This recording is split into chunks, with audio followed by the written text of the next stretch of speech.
Harper Audio presents Manifest Your Destiny, written and read by Wayne Dyer.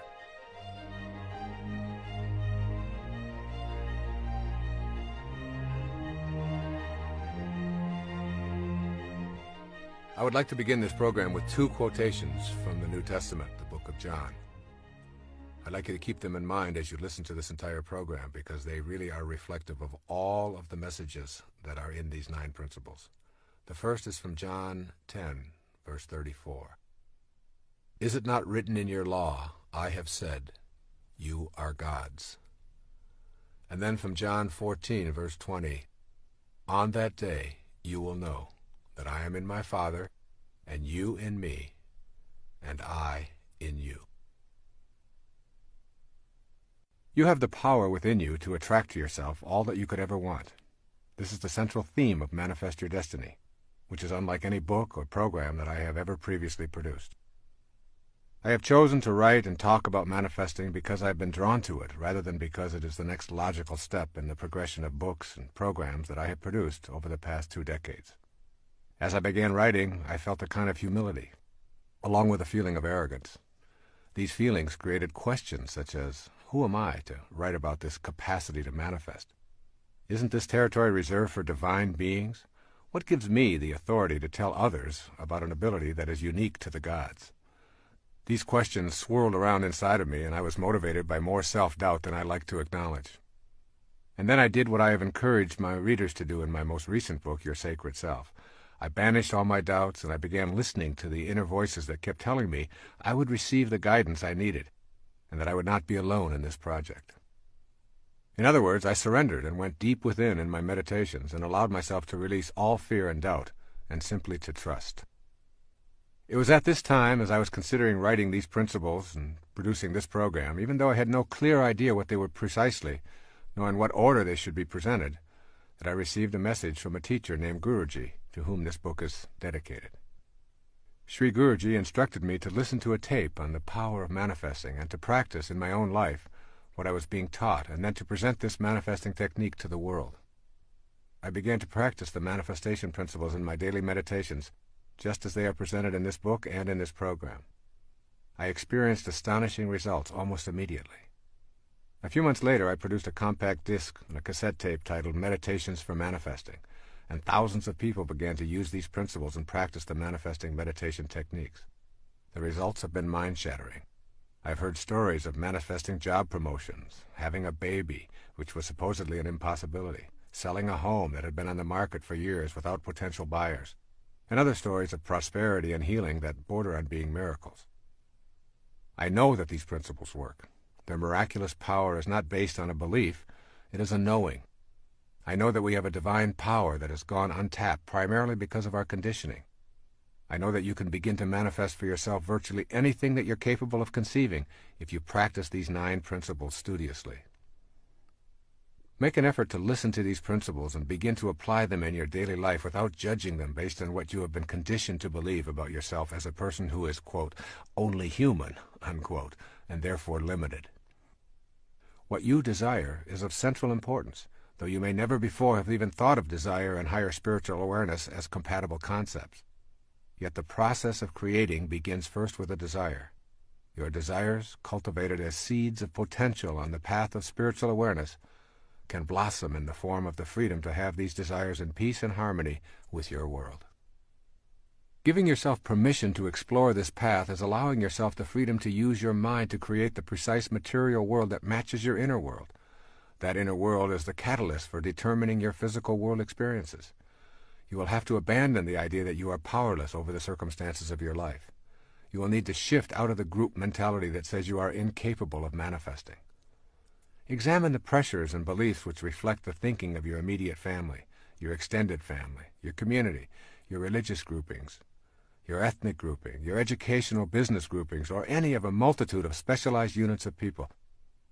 Determine the areas of your life that are jammed up with the teachings of those mindsets, causing your personal evolution to be slowed down because what you truly desire or believe is not getting any energy from your unique individuality.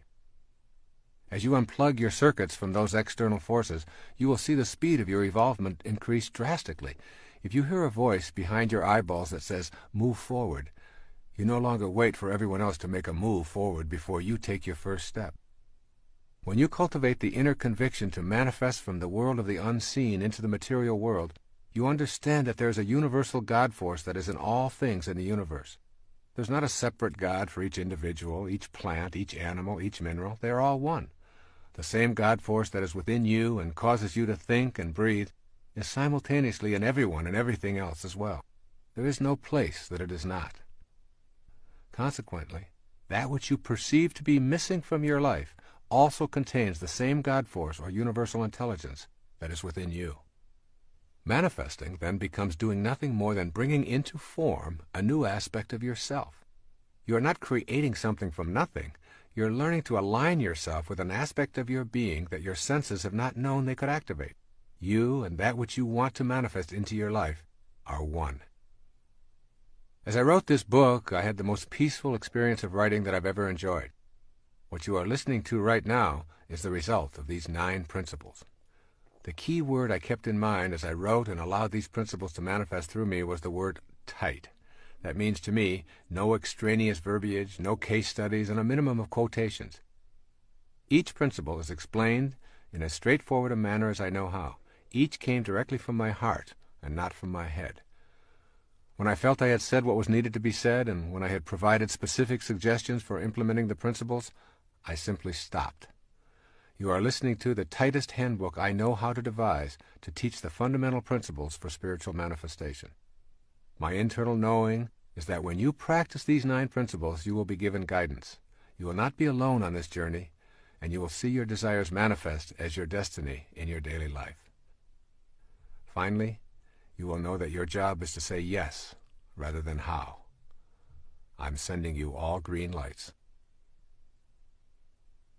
The first principle is called becoming aware of your highest self. Within you is a divine capacity to manifest and attract all that you need or desire. This is such a powerful statement that I suggest you listen to it over and over again and savor it before you begin this journey. Remember, within you is a divine capacity to manifest and attract all that you need or desire. Most of what we are taught to believe about our reality conflicts with this statement. I have a divine ability to manifest and attract what I need or desire. Becoming aware of your highest self does not happen through physical effort, nor can one rely solely upon supernatural techniques. What is essential is that you learn that you are both a physical body in a material world and a non-physical being who can gain access to a higher level. That higher level is within you and is reached through the stages of adult development. I present these stages with some degree of expertise because I've spent many years in each of them. They have been stepping stones to my awareness of my higher self. Each stage involved experiences that permitted me to move ahead in my thinking and my awareness. There are 4 stages of adult development. The first is called the athlete. The word athlete is intended as a description of the time in our adult lives when our primary identification is with our physical body and how it functions in our everyday world. This is the time when life seems impossible without a mirror and a steady stream of approval to make us feel secure. The stage of the athlete is the time in our adult development when we are almost completely identified with our performance, attractiveness, and achievements. Obviously, it is healthy to take good care of your body by treating it kindly and exercising and nourishing it in the best way your circumstances allow. Having pride in your physical appearance and enjoying compliments does not mean you are body fixated. However, if your daily activities revolve around a predetermined standard of performance and appearance, you are in the stage that I am calling here the athlete. The second stage is identified by the word the warrior. When we leave the athlete stage behind, we generally enter the stage of the warrior. This is the time when the ego dominates our lives and we feel compelled to conquer the world to demonstrate our superiority. My definition of ego is the idea that we have of ourselves as important and separate from everyone else. The ego-driven warrior objective is to subdue and defeat others in a race for the #1 spot. During this stage, we are busy with goals and achievements and competition with others. This ego-dominated stage is full of anxiety and endless comparison of our successes. Trophies, awards, titles, and the accumulation of material objects record our achievements. The warrior is intensely concerned with the future and who might be in his way or interfere with his status. The third stage is identified by the term the statesperson. The statesperson stage of life is the time when we have tamed our ego and shifted our awareness. In this stage, we want to know what is important to the other person. We've begun to know that our primary purpose is to give rather than to get. The statesperson is still an achiever and quite often athletic. However, the inner drive is to serve others. Authentic freedom cannot be experienced until one learns to tame the ego and move out of self-absorption. When you can let go of your own thoughts about yourself and not think of you for a long period of time, that is when you become free. The statesperson stage of adulthood is about service and gratefulness for all that shows up in your life. At this level, you're very close to your highest self. The primary force in your life is no longer the desire to be the most powerful and attractive or to dominate and conquer. You have entered the realm of inner peace. It is always in the service of others, regardless of what you do or what your interests are, that you find the bliss you're seeking. There is one stage even higher than the statesperson, and this can be described by the word the spirit. When you enter this highest stage of life, regardless of your age or position, you recognize your truest essence, the highest self. When you know your highest self, you're on the way to becoming a co-creator of your entire world, learning to manage the circumstances of your life and participating with assurance in the act of creation. You become literally a manifester. The spirit stage of life is characterized by an awareness that this place called Earth is not your home. You know that you're not an athlete, a warrior, or even a statesperson, but that you are an infinite, limitless, immortal, universal, and eternal energy temporarily residing in a body. You know that nothing dies, and that everything is an energy that is constantly changing. This inner infinite energy is not just in you, it is in all things and all people who are alive now and have ever lived. You begin to know this intimately. When you reach this level, you're in the space I think of as being in this world, but not of this world. Most people think of the spiritual world as a future occurrence that they will know after death. Most of us have been taught that the highest self is something that you cannot know as long as you're trapped in a body. However, the spirit is now. It is in you in this moment, and the energy is not something that you will ultimately come to know, but is what you are here and now. The unseen energy that was once in Shakespeare or Picasso or Galileo or any human form is also available to all of us. That is because the spirit energy does not die, it simply changes form. It can't die because it has no boundaries, no beginnings, no ends, no physical characteristic that we call form. That energy is within you. Gaining the awareness that you have a higher self that is universal and eternal will lead you to gaining access to the world more freely and to participating in the act of creation, or manifesting your heart's desire. There is something called the seen and the unseen. Consider for a moment the world of form that you see around you, including your body. Who is that invisible I inside all of the tubes and bones and arteries and skin that are your physical form? To know yourself authentically, you must understand that everything that you notice around you was and is caused by something in the world of the unseen. That something is the world of the spirit.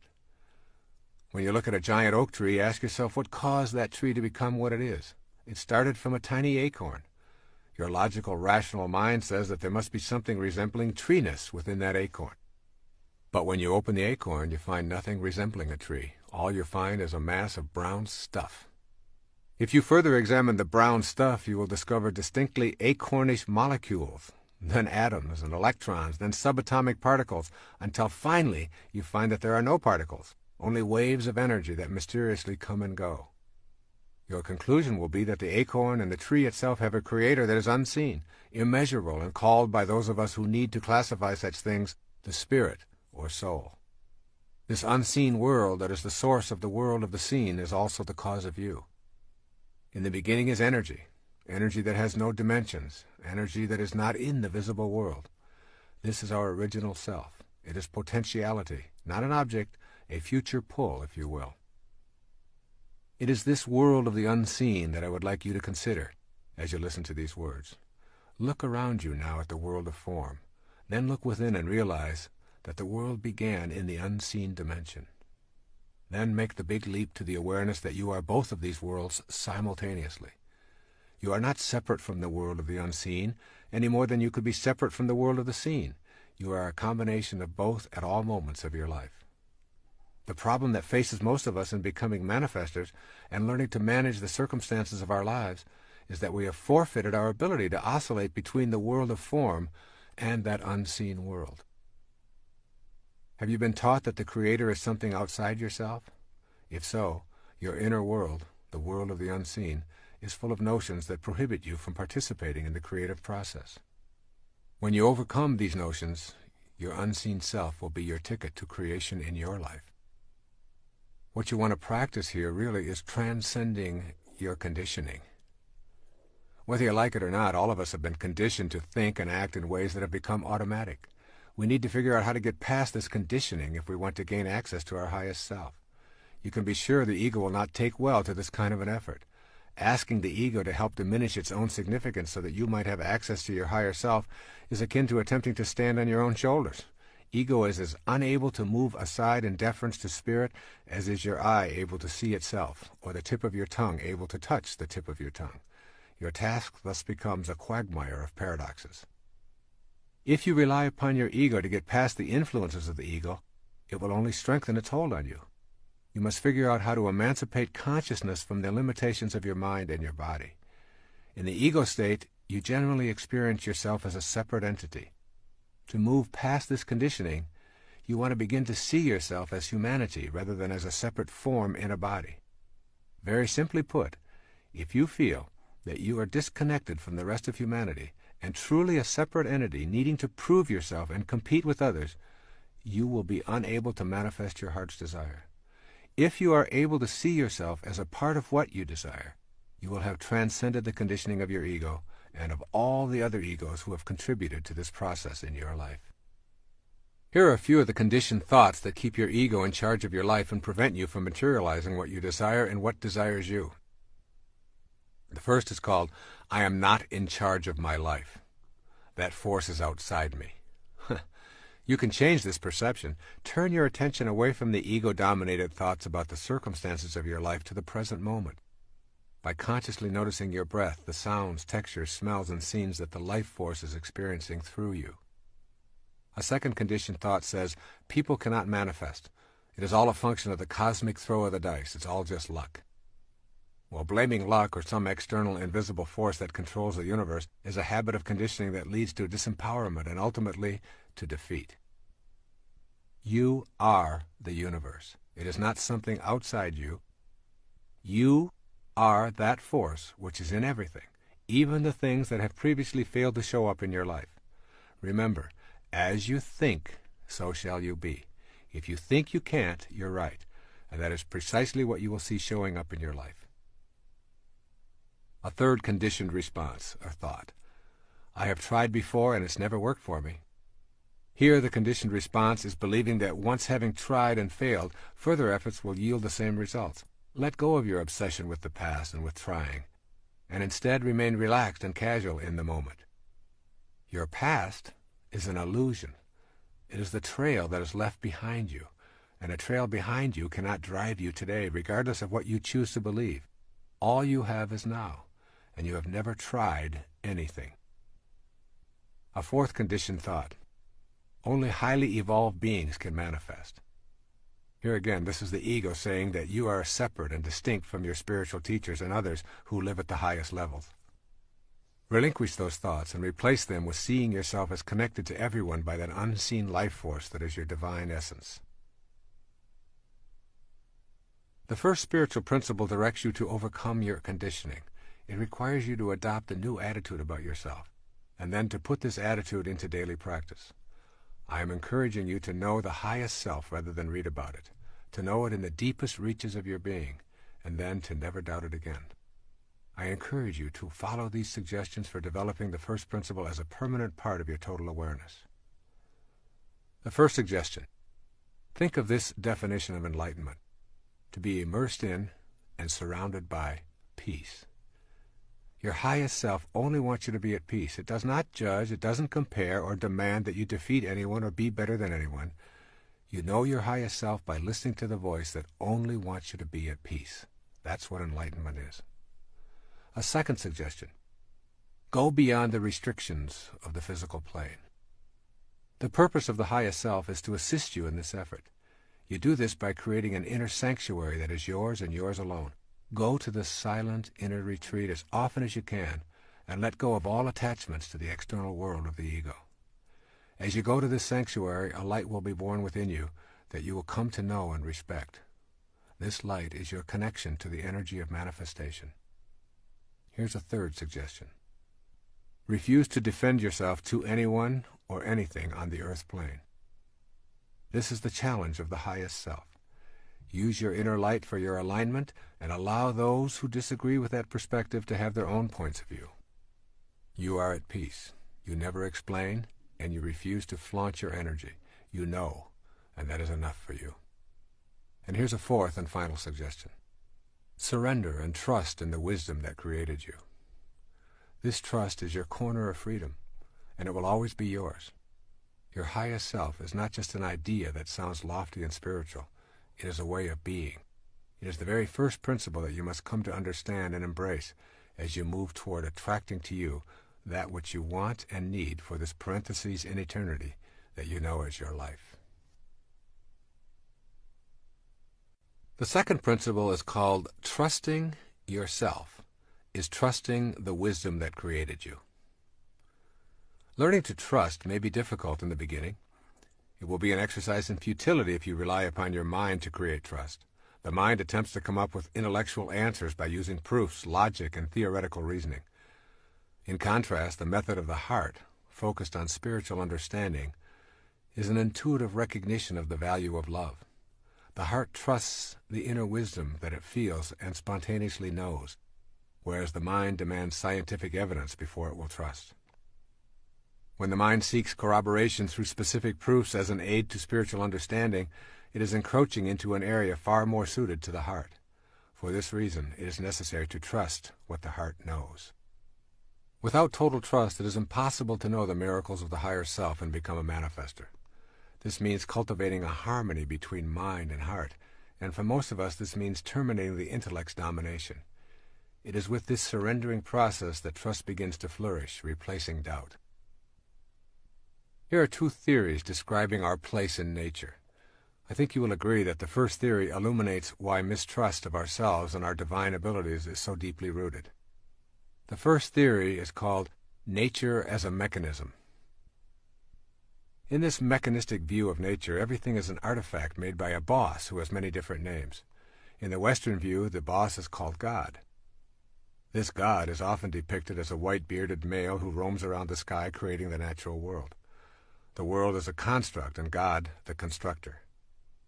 This biblical God is paternal, authoritarian, beneficent, and, in many ways, tyrannical. He keeps track of all things and knows precisely what everyone does and when his laws are being broken.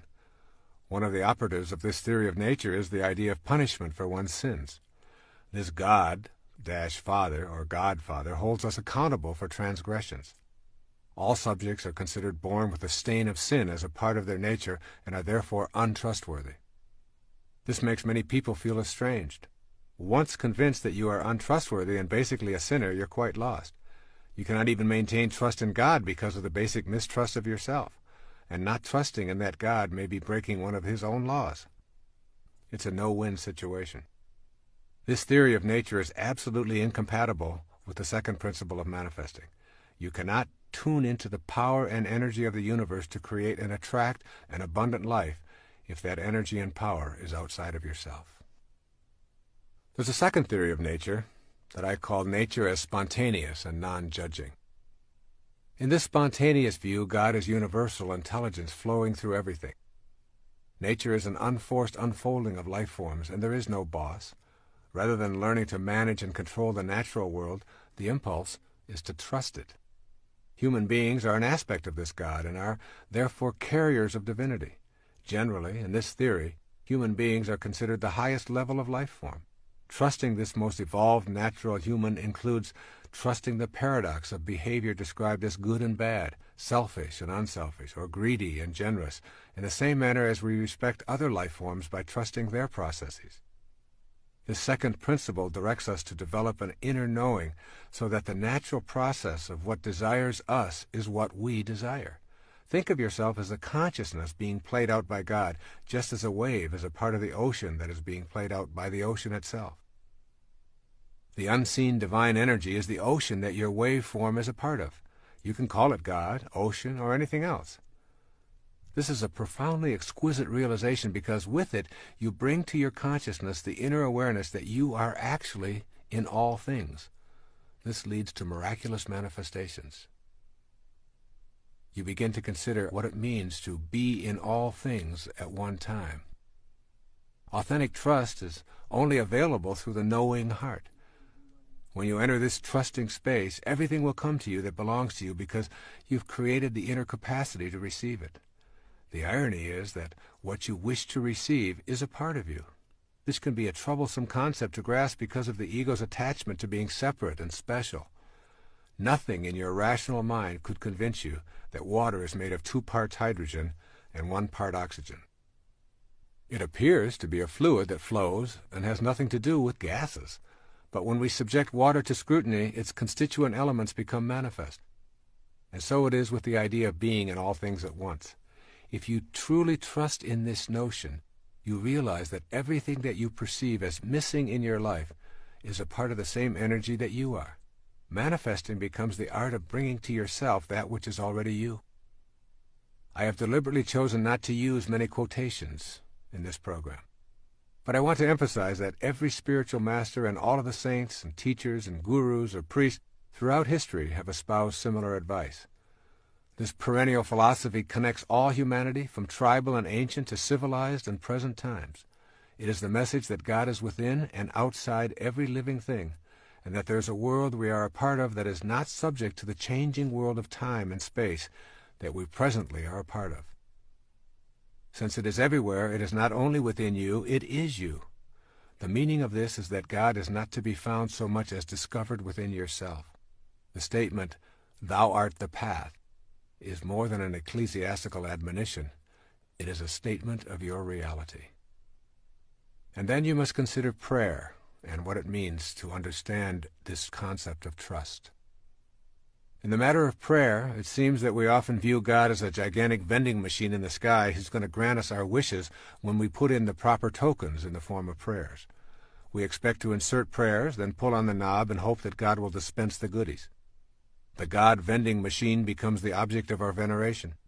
We tell the machine how good it is and how much we worship it and expect it to be good to us in return. The basic premise here is that God is outside us, and therefore what we need and want is also outside of us. If we believe that we are separate from God, the vending machine approach to prayer reinforces and deepens that belief. I prefer to promote the idea of prayer in its essence as a communion with God. What we seek in prayer is the experience of coexisting with God. Prayer is our communication of readiness for the desires of this sacred energy to manifest through our human form. Therefore, the true experience of God does not change or alter God, but it changes us. It heals our sense of separation. If we are not changed by prayer, we have denied ourselves the opportunity to know the wisdom that created us. The search for happiness outside ourselves rekindles the idea that we are not whole and relegates prayer to the status of a plea to a boss God. We are then asking for favors rather than seeking a manifestation of our invisible, inspired self. Prayer at the spiritual level I'm talking about is not asking for something any more than the attempt to become a manifester is asking for something to show up in your life. What I call authentic prayer is inviting divine desire to express itself through myself. It expresses my experience of oneness with the divine energy. This may sound like a radical or even blasphemous notion, but is the source of all spiritual traditions. Here's a few examples. In Christianity, they say the kingdom of heaven is within you. In Islam, they say those who know themselves know their God. In Buddhism, they say, look within, you are the Buddha. In Vedanta, they say Atman, or individual consciousness, and Brahman, universal consciousness, are one. Yoga says God dwells within you as you. Confucianism, heaven, earth, and human are of one body. And in the Upanishads, the ancient texts of the Hindus, by understanding the self, all this universe is known. Overcoming your conditioning in this area is crucially important. Replace thoughts about your experiences with the experience of prayer. For instance, praying in this sense can be a sentence such as, "Sacredness, guide me now," or "Sacred love, flow through me now," silently reciting instead of thinking thoughts. Prayer in this form is tilling and clearing the inner self of ego chatter, so that what you desire and what desires you can grow. My own personal practice of prayer is participating in a communion with God, wherein I see God within me and ask for the strength and the inner awareness to handle whatever confronts me. I keep reminding myself that heaven on earth is a choice I must make, not a place I must find. Trust, then, is the cornerstone of my praying, and with it comes the peace that is the essence of manifesting. And this idea of peace really becomes the result of this trust. You may recall that earlier I defined enlightenment as being immersed in and surrounded by peace. The more you trust in the wisdom that creates all, the more you will be trusting in yourself. The result of trusting is that an enormous sense of peace becomes available to you. As this awareness grows, you will discover that you are a more peaceful person, and consequently, that enlightenment becomes the way of your life.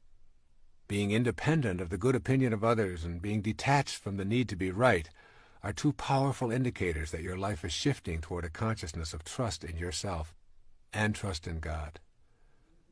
Yet there are many people in our lives who disturb our state of peacefulness. The people whom we agree with and share similar interests with us are easy to accept and actually teach us very little. But those who can push our buttons and send us into a rage at the slightest provocation are our real teachers, disguised as manipulative, inconsiderate, frustrating, non-understanding beings. The peace that is enlightenment means that you are not only at peace with those who share your interests and agree with you, and with strangers who come and go, but also with those master teachers who remind you that you still have some work to do on yourself. Peace occurs when your highest self is dominant in your life. When you begin to feel peace as the result of trust, you are enjoying a healthy soul. There are many things that you can do on a regular basis to make this second principle of trusting in the oneness a reality in your life. Here are a few suggestions to nurture trust in yourself and in that oneness. The first is called begin by admitting your confusion or failures. When you're honest with yourself about every aspect of your life, you discontinue identifying with separateness. You then become ready for the insight that trust in yourself and trust in ultimate truth are one and the same. A second suggestion is to keep in mind that you cannot go to a higher ground if you're hanging on to a lower level. You cannot leave the physical world if you're so attached to it that you refuse to let go. The concept of trust involves surrendering to and trusting the God force. The third suggestion is to acquire a rebellious attitude toward the philosophy that preaches a style of God as boss who is authoritarian and a benevolent tyrant. Rejection of this model does not mean that you are an atheist, but rather a believer in the true meaning of divinity. A fourth suggestion is to remember that trusting does not mean you never experience life's valleys. There will be peaks and valleys as long as you live in this physical plane. Do not abandon trust when your ego thinks things should be different than they are.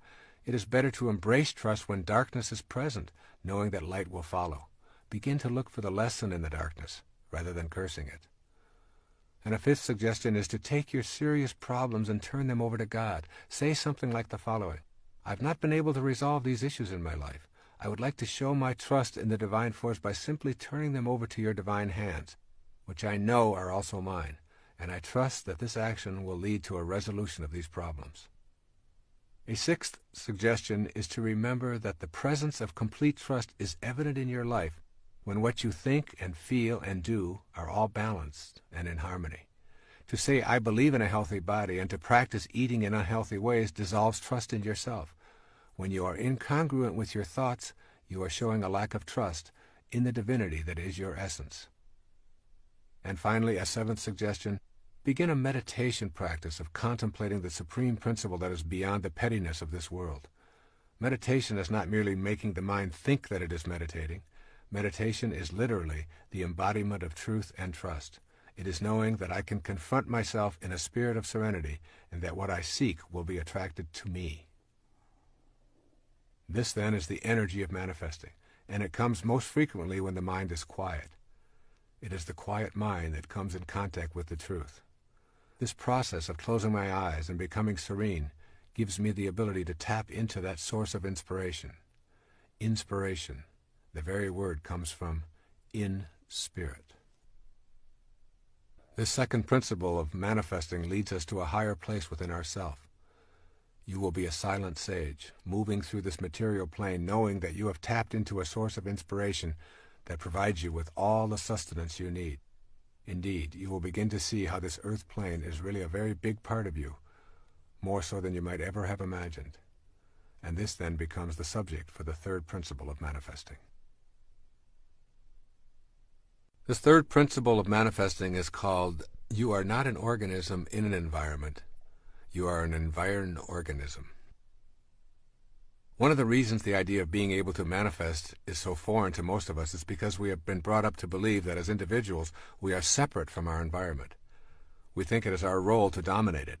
Armed with this kind of logic, we are diminished in our ability to sense our connection to the environment. This third principle of manifesting begins with the understanding that it is absolutely impossible to describe ourselves as separate from our environment. I am coining a new word for the purpose of articulating this principle. Consider yourself an environed organism. This word signifies that there is absolutely no difference between you and your environment. You are your environment, and even more significantly for the purposes of this tape, your environment is you.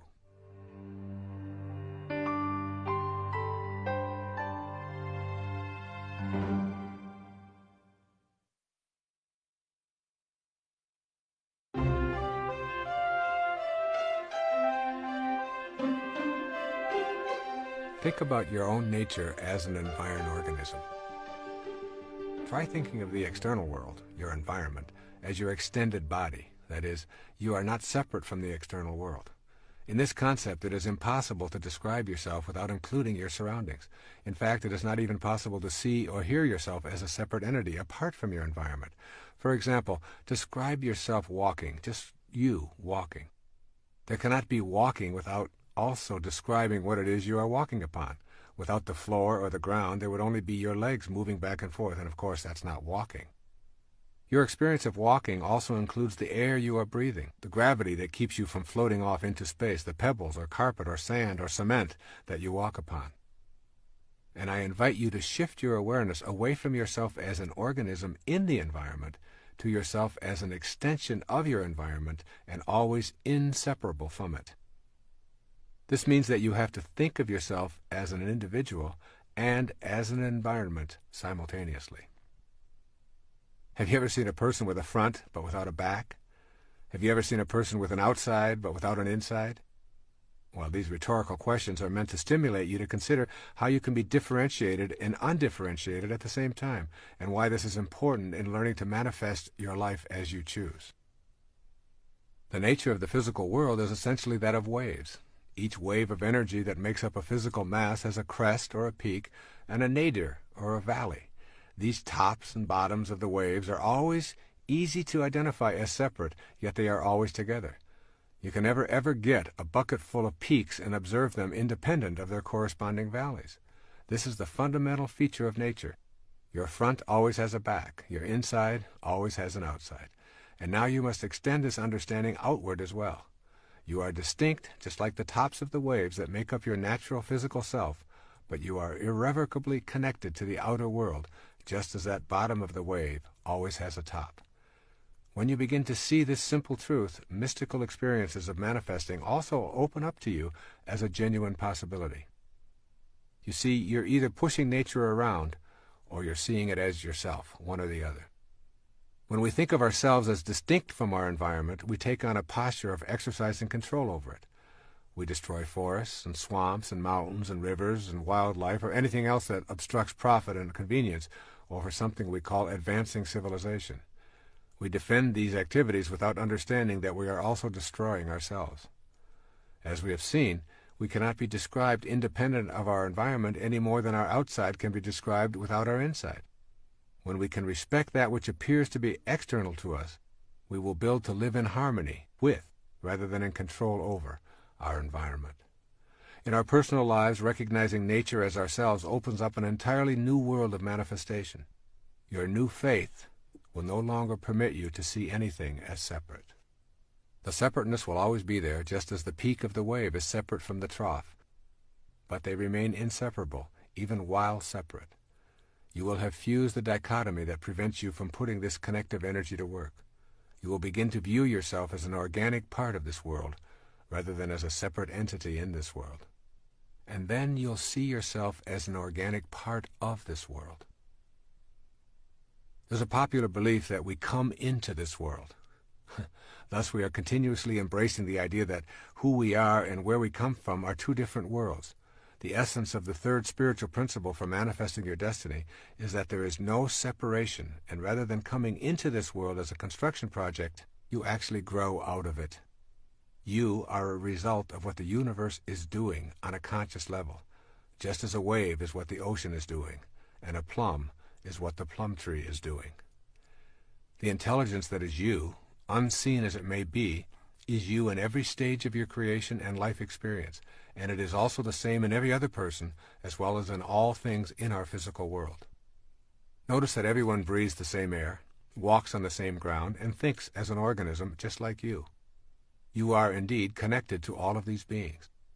It is not an accident that someone living in a distant country with different outward physical characteristics and a separate language could die and donate their liver or kidney or cornea to you, and it would accommodate the life force flowing in you.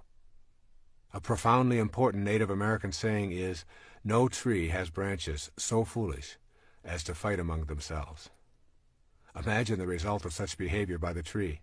The tree and all of its parts would die from such an absurdity. Yet that is precisely what we do when we see ourselves as divided from all of the other people who are being peopled from the same divine intelligence. When you know that you grow out of this world just as an apple does from an apple tree, then you identify with the spiritual essence. It is in identification with this inner essence that you make your connection to everything else. And it is with this connection that you begin to attract your desires to your physical world. I want you to gain a clear sense of how you are actually growing out of this world. You are not a momentary flash of embodied consciousness between two eternal blacknesses. You are an essence that is eternally growing in this world, a world in which the spirit and the manifestation of that spirit appear to be different to the senses, and indeed they are, but they are also connected. This awareness is crucial as you proceed along the manifesting path. That power is in you, but it's not yours alone. The power and the magic of this world cannot be reserved for the exclusive use of anyone, including you. It is available at all times. However, it does not belong to anyone. What you are doing as an environed organism is making contact with an energy that is beyond the dualism of the earth plane, and yet is connected to it at the same time, separate but distinct.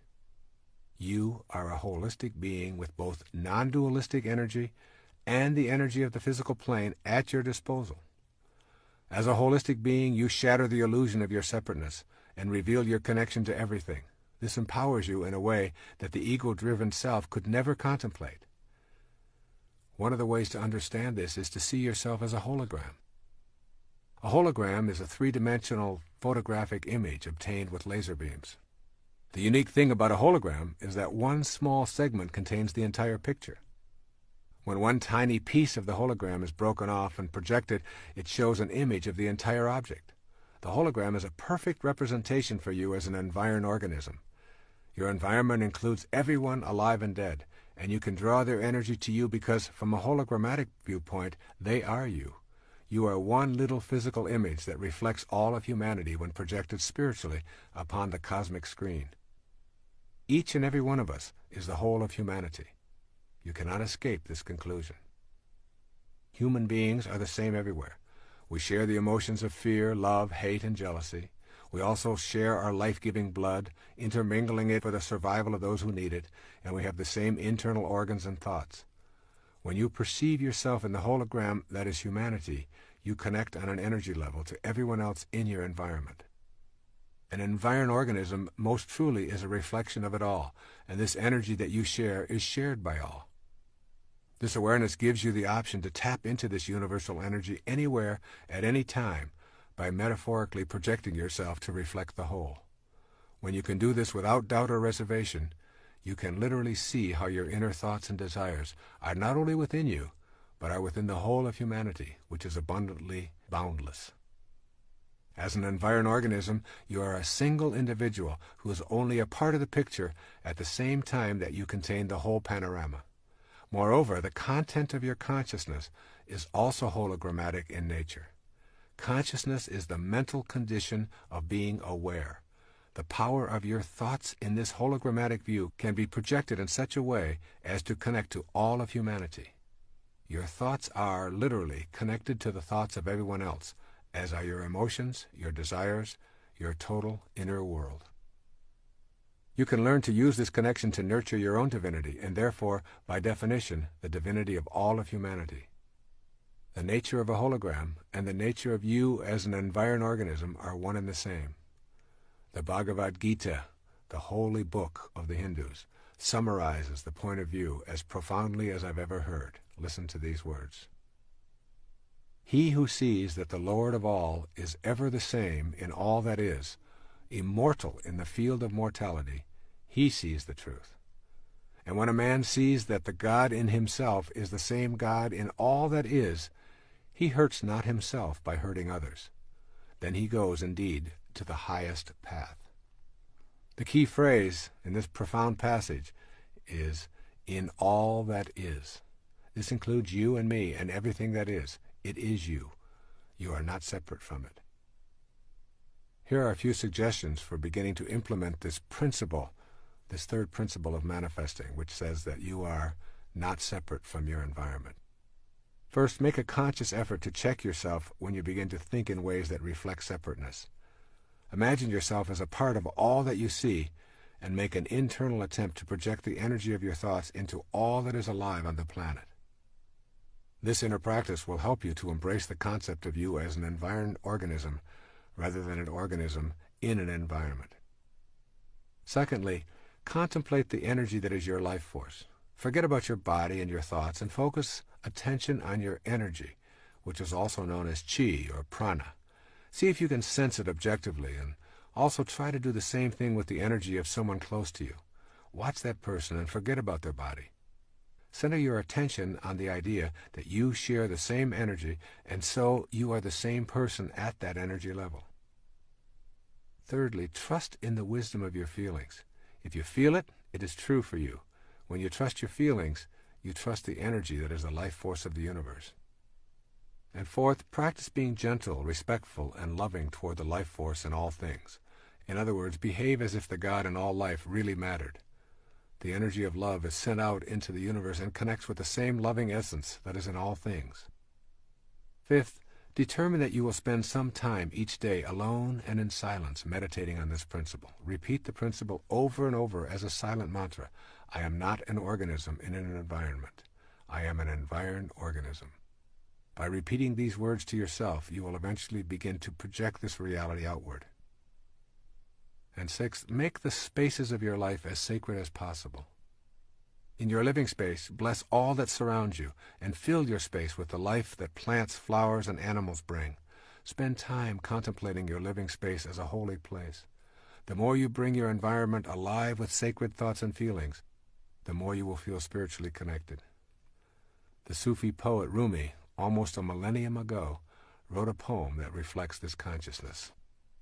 I'd like to share it here with you. It's called The Seed Market. He says, "Can you find another market like this, where with one rose you can buy hundreds of rose gardens? Where for one seed you get a whole wilderness? For one weak breath, the divine wind?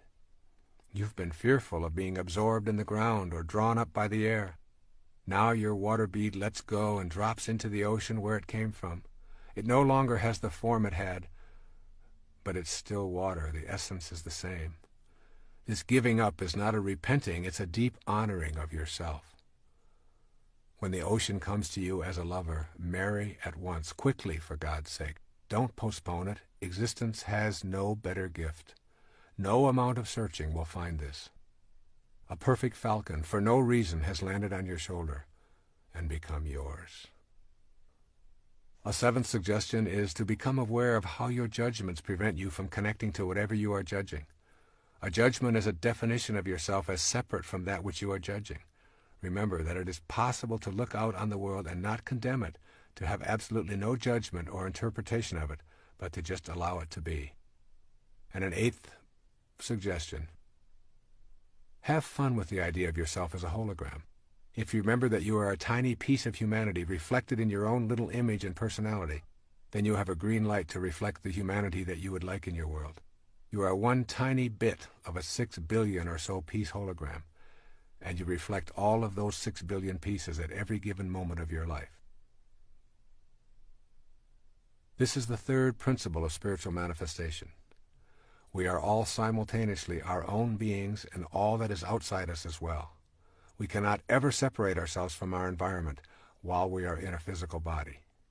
Knowing this puts us in touch with the energy of attraction that is the subject matter of the fourth principle. The fourth principle of spiritual manifestation says, you can attract to yourself what you desire. The central notion of manifesting is the understanding that you have within yourself the ability to attract the objects of your desire. Now, this may still seem to you to be out of your power, but if you have understood the previous three principles, then you're beginning to know that this power is within you. Being able to attract your desires may seem more likely when you consider how things move from the world of the formless into the world of the form. In one of the most intriguing sentences in the New Testament, St. Paul addresses this process of creation. He says it this way: things which are seen are not made of things which do appear. St. Paul is telling us that the creative energy is neither solid nor restricted. The physical world of form originates in something other than the form itself. St. Paul's words form the basis for my writing about this principle and for several of those to come in this tape. I believe they suggest how energy informs our ability to attract what we desire. St. Paul is giving us a clue about bringing our desires into the world of matter. Energy then becomes a force that we can tap into. In a film about his boyhood, Albert Einstein describes picking up a compass and watching it in fascination as the needle moved when he changed direction. He said that he became obsessed with understanding the invisible force that moved the compass needle. Where was the force located? Who controlled it? Why did it always work? Like magnetism, there is a force that has many characteristics that are quite impossible to detect with our physical senses. We call this force energy.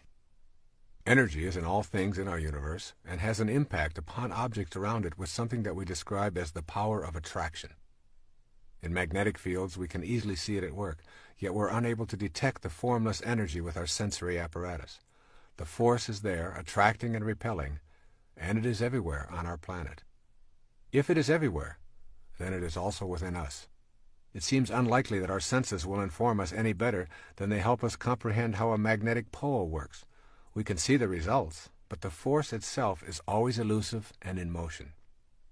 The essence of this fourth principle of manifesting is that we can utilize this energy because we are this energy. We can use this universal energy to bring to us objects of our desire because the same energy that is in what we desire is also in us, and vice versa. It is simply a matter of alignment and will that allows us to tap into this force. Bringing things into the physical world is a process that we call creation. What we create involves the use of the same power that is in all that is created. It is only a matter of degree. There is absolutely no difference in the power that brings something from the world of waves into the world of particles and the power that brings your thoughts or mental pictures into form. I encourage you to listen to this again and again and commit it to memory. The world of spirit from which all matter derives and the world of matter comprise one harmonious whole. They are separate but always together, just like the peak of the wave and its base, separate but forming an inseparable whole. Think of manifesting as nothing more than transforming waves of possibility into particles of reality. The transforming process requires energy. This energy is invisible, but is always in everything, including us. Your mental pictures are related to this power of attraction. There is a power within you that allows you to form a thought or a picture. This mental picturing power is the energy of attraction that is in all creative processes. It is different in degree, but nevertheless identical with the power of attraction. This power is the very substance of life. You can't see, touch, or hear this power, but it is within you. In using this power, you are not in any way attempting to change or interfere with the laws of nature. You are fulfilling the laws. This undifferentiated power is the basis for the mysterious attraction that draws your desires to you. Think of yourself as a way that God has of particularizing. Then see your ability to formulate mental pictures as the divine creative power energizing through you. Can you see that the same creative energy that particularizes as yourself is what you use to manifest your desires? This power thrives on happiness, love, joy, contentment, and peace. The more blissful and loving you are, the more the divine spirit particularizes within you and the more godlike you become. It is through your thoughts, or how you use your power to create a thought, that all creative energy is attracted to you.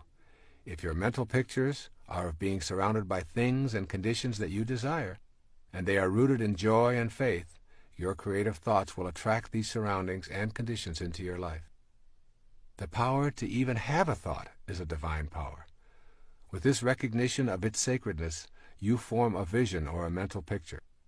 Finally, you hold it lovingly in place with the inner knowledge that the God force that brought everything in the universe into existence also created you. The form that this energy will take will be controlled and directed by your will or your mental picturing. It is waiting to take any direction you decide. There is a practice of mental picturing that you can master. The most important thing to remember as you practice mental picturing for the purposes of manifesting your desires is that humans never create anything. Our function is not to create, but to attract, combine, and distribute what already exists. Creations are really new combinations of already existing materials. There is one indispensable condition for the manifestation of your mental picture into the visible and concrete world: the necessity of picturing the fulfillment of your desire as if it is already accomplished on the spiritual plane. That's right. You must know within yourself that on the invisible level of your being, what you desire is already in place. You impress upon the universal mind the object of your desire, and you calmly and knowingly proceed to act upon that picture, allowing the greater intelligence and your own, which is a part of that greater intelligence, to work through you to produce the results. You abandon all fear and return to the affairs of your life, assured that the necessary conditions will soon come into view or are already there. The key is to repeat the mental pictures until the truth of what you are affirming resonates within you without an ounce of doubt. And there will be times when it appears that it isn't working. If your picture doesn't manifest in the time span that you've designated, relax and retreat to your knowing that it is already in place in the spiritual realm. Time is simply not a recognizing feature of the all-creating wisdom. However, you will find it impossible to manifest if you are visualizing without an authentic will that is sufficiently steady to overcome any contrary idea or lack of faith in your own divine connection to God. And here we must talk about the value of secrecy. When we speak to others about our efforts to manifest, our power is weakened. In general, when we describe these activities, it is because the ego has entered the picture. This kind of approach considerably dissipates our power of attraction. Maintain privacy concerning your own unique powers to attract to you what you desire. In order to tap into the extraordinary energy and use it in the co-creation process, it must remain yours and yours alone. The moment you discuss it with anyone who is alive today is the moment it diminishes. The higher energy, which is infinite, must create its own vehicle for manifesting, and it does so in the privacy of those vehicles. We are talking here about a vital force, a God force. Let's look at the nature of this vital force. It's difficult to comprehend a force that we cannot see, or touch, or hear, or smell, and still Know that it exists. It is similar to electricity. You plug in your appliance and you cannot see, touch, smell, or hear anything happening, but your electric hairdryer responds when you press the on switch. This is a good way to think of the vital force that is the all-creating God force as well. It is invisible, electrical in nature, always flowing, and always attracted to that which plugs into its source. A second characteristic of the life force energy is that it is always expanding, and it is unlimited in supply. The nature of the universe is abundance. It goes on beyond our concepts of beginnings and endings and boundaries.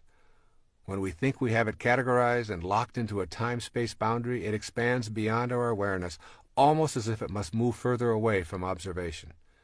You are an aspect of that force, and therefore you, too, are flowing, ever-expanding, and unlimited. It is your nature to be able to attract, to expand, to be unlimited. This force is in you, and this force is outside you. This force is you. By knowing the nature of this force and seeing yourself as a divine expression of it, and by going within to the power that permits you to picture a desire, and then tapping that power with a private, loving, cheerful knowing, you are on your way to using this vital force in ways that were unavailable to you with your conditioned view of yourself. Let's look at some ideas for putting this principle into work in your life. When first arising in the morning, take a few moments to be alone and ask yourself, how did the conditions of my life that I would like to change first come about? How can I facilitate making conscious contact with my unlimited, invisible source of energy? You'll soon realize that the conditions of your life have been manifested by you, even though you are not conscious of bringing them about. Your thoughts and mental pictures of lack and scarcity and self-absorption and authoritarianism and illness and guilt and worry, and all of these have been put into the universal spirit and have manifested in your life. You can hasten your conscious contact by radiating a totally new kind of mental picture while applying this fourth principle. And then secondly, explore the possibility that the reason you believe that life is limiting is because you have assumed limitation to be in your life. Does your view of life include the natural creative process reproducing within yourself? Stay in this place within, and you will know conscious contact with the divine, all-creating intelligence. And then thirdly, never limit the spirit in any way. If you experience any kind of friction, know that it is an error in your thinking and picturing. Just continue to tell Spirit what you want without telling it how you want it to happen. Then retreat in faith and trust. Fourthly, keep your mental picturing to yourself. What you want to attract is a private matter between you and God. And fifthly, begin to act as if what you would like to attract is already in your life. If you want to create healing, formulate the picture, radiate out that energy to connect with the all-creating energy, be cheerful and trusting in your knowing, share it with no one, and then begin acting in a new, healthy manner. If you want to materialize more prosperity, then start the process of thinking abundantly and acting that way also, giving thanks for all that has manifested into your life. And sixth, I recommend that you browse through Walt Whitman's Leaves of Grass daily. Here's a portion that speaks of our oneness with the divine energy. Listen to Walt Whitman. Athwart the shapeless vastness of space, how should I think, how breathe a single breath, how speak, if, out of myself, I could not launch to those superior universes?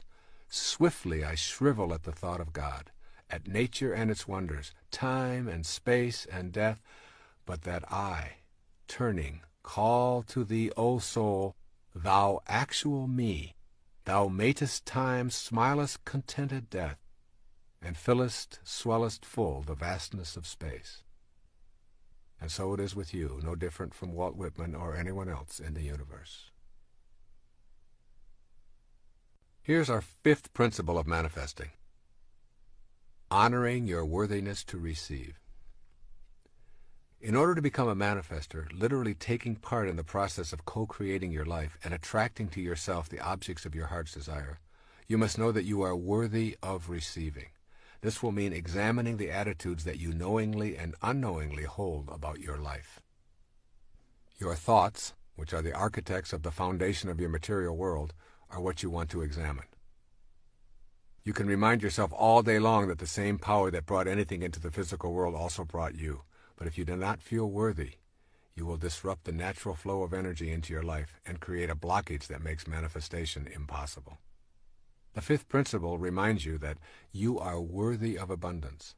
If your thoughts are based on an image of unworthiness for any reason at all, you will manifest what those thoughts impart to the universal mind. The energy described in the fourth principle will align with what it is that you radiate. As a man thinks, so is he, are not just empty words. Thinking that abundance is incompatible with spirituality is a myth that influences many of us and is the largest impediment there is to feeling worthy. What do we mean when we use this word selfish?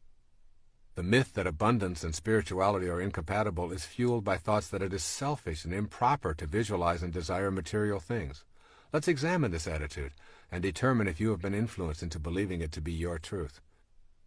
Take a look around your world and notice the abundance and endlessness of our universe. It goes on and on beyond our ability to imagine its vastness. This abundance flows from the same energy that comprises our fundamental essence. It is you. You are it. Material form is how spirit makes itself known to us while we are in form ourselves. Spirit manifests in trees and oceans and fish, birds, minerals, vegetables, flowers, and you. Matter is not an illusion or something that ought not to be, but it is the necessary means through which spirit differentiates itself on this plane of existence. To feel that it is selfish or non-spiritual to desire and manifest is to divide the world of spirit and the world of matter into polar opposites. When we adopt an attitude of spirit being incompatible with matter, we are denying the spirit that is in matter as its originating energy. We also deny the validity of ourselves as spiritual beings. When we shift to seeing that together they comprise one harmonious whole, we remove the stigma of selfishness. Just as each one of us is one harmonious whole comprised of spirit and matter, so too is the entire universe.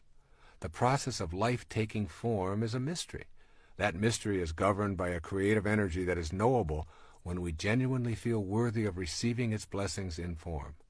Abundance is the way of the creative force in the universe.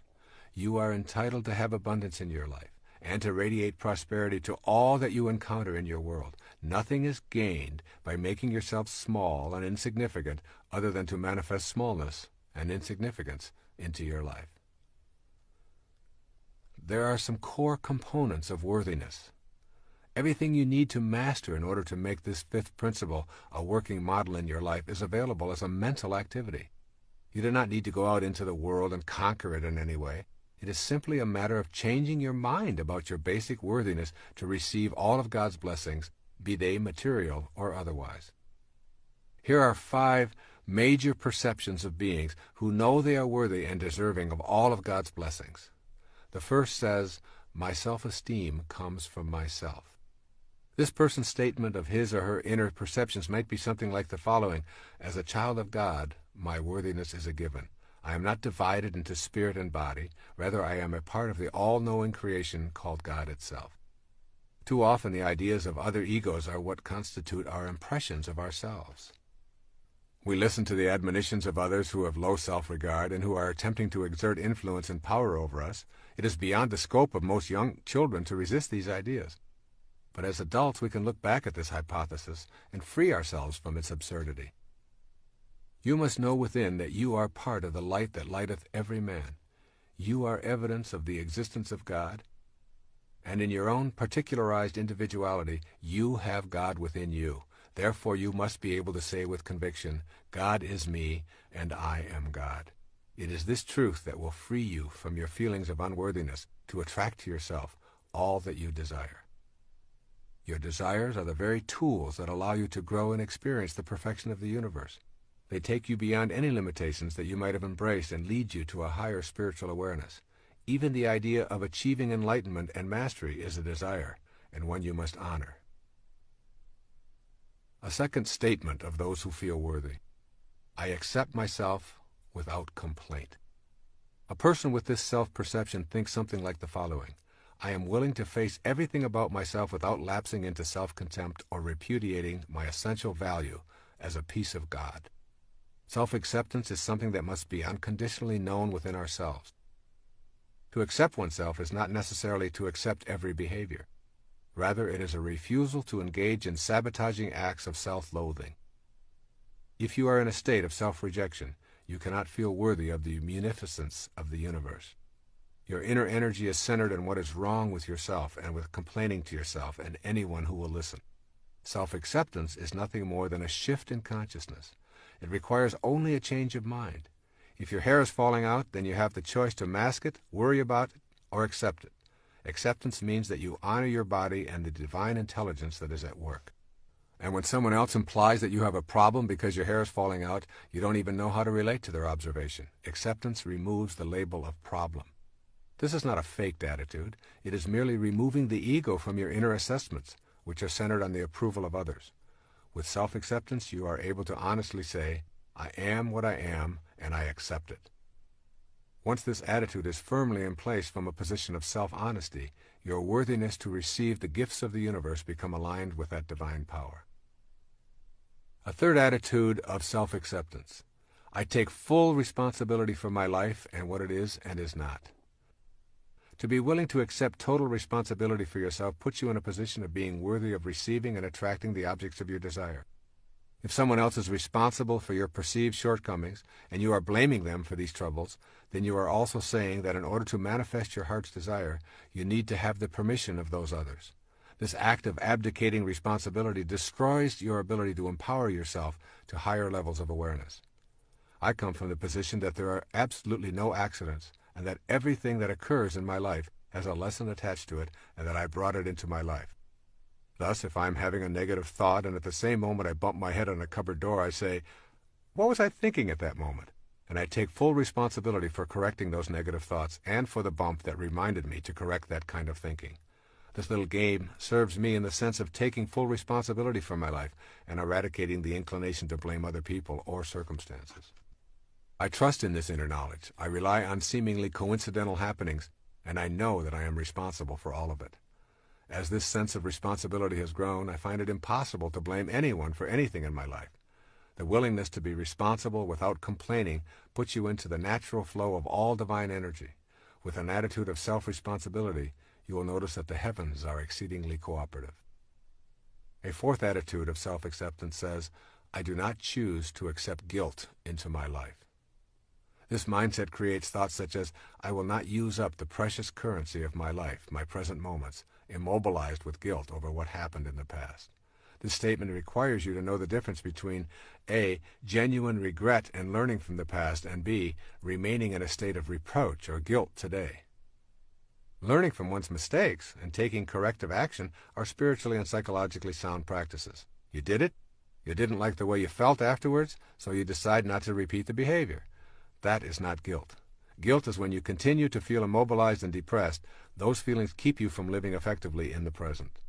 When you are filled with guilt, your energy is awash with anguish and self-reproach. You are so down on yourself that you are feeling unworthy of receiving blessings from the universe or anyone in it. Persistent feelings of guilt will prevent you from manifesting anything worthwhile because you are attracting the very same things that you are putting out to the universe. For example, if you are chronically overweight or addicted, your internal sentence of guilt sounds something like this. I'm really going to love myself when I finally am at a normal weight. Or I will truly value myself as a worthwhile human being when I am finally over this addiction once and for all. These internal sentences need to be shifted to, I love myself while I am overweight. I am not this weight in the first place, and I refuse to think of myself in self-degrading terms regardless of the condition of my body. I am love, and I extend this love to all of me. This same kind of inner programming must take place for addictions or anything else that you feel guilty about. By removing the inclination to wallow in self-reproach, we remove the idea that by suffering in the present moment, we will redeem ourselves and can pay for our sins with guilt. Life doesn't work this way. The solution is in loving yourself and in trusting in God that your shortcomings are nothing more than lessons leading you to a new spiritual level. And finally, a fifth assessment of those who have self-acceptance. I understand the importance of having harmony between my thoughts, my feelings, and my behavior. To the extent that you remain incongruent in any of these three areas of thinking, feeling, or behaving, you will impede the process of heightened awareness and the ability to manifest your heart's desire. This is the last of the 5 points that contribute to your feelings of worthiness about receiving God's munificence into your life. It is also the most significant because it defines your level of integrity. To have thoughts about how you would like to conduct your life, to posit these thoughts as your essential way of being, and then to feel guilty, fearful, anxious, or anything else as a result of not living up to these inner positions, results in addictive, manipulative, and self-defeating behavior. To be congruent, you must be honest about your own thoughts. If you are honest with yourself, you will find that your emotional reactions will be consistent with your inner world. You will feel peaceful and content, and this will be apparent in your behavior. This is true for virtually everything about your life. Your thoughts about health, relationships, prosperity, God, work, recreation, whatever. If these thoughts are rooted in love, and you honestly know that you are here to express love, kindness, and forgiveness toward yourself, toward your work and co-workers, toward the money you receive, toward your spiritual beliefs, then you will be in harmony, and you will welcome the blessings that result from your personal conduct in these matters. However, if you embrace these thoughts yet fail to act on them in the daily working of your life, you will feel incongruent, and consequently, you will not feel that you are deserving of desires being fulfilled, being eaten up inside in your own private corner of awareness that is not available to anyone else other than God. You will behave in self-defeating ways that verify your lack of inner congruity.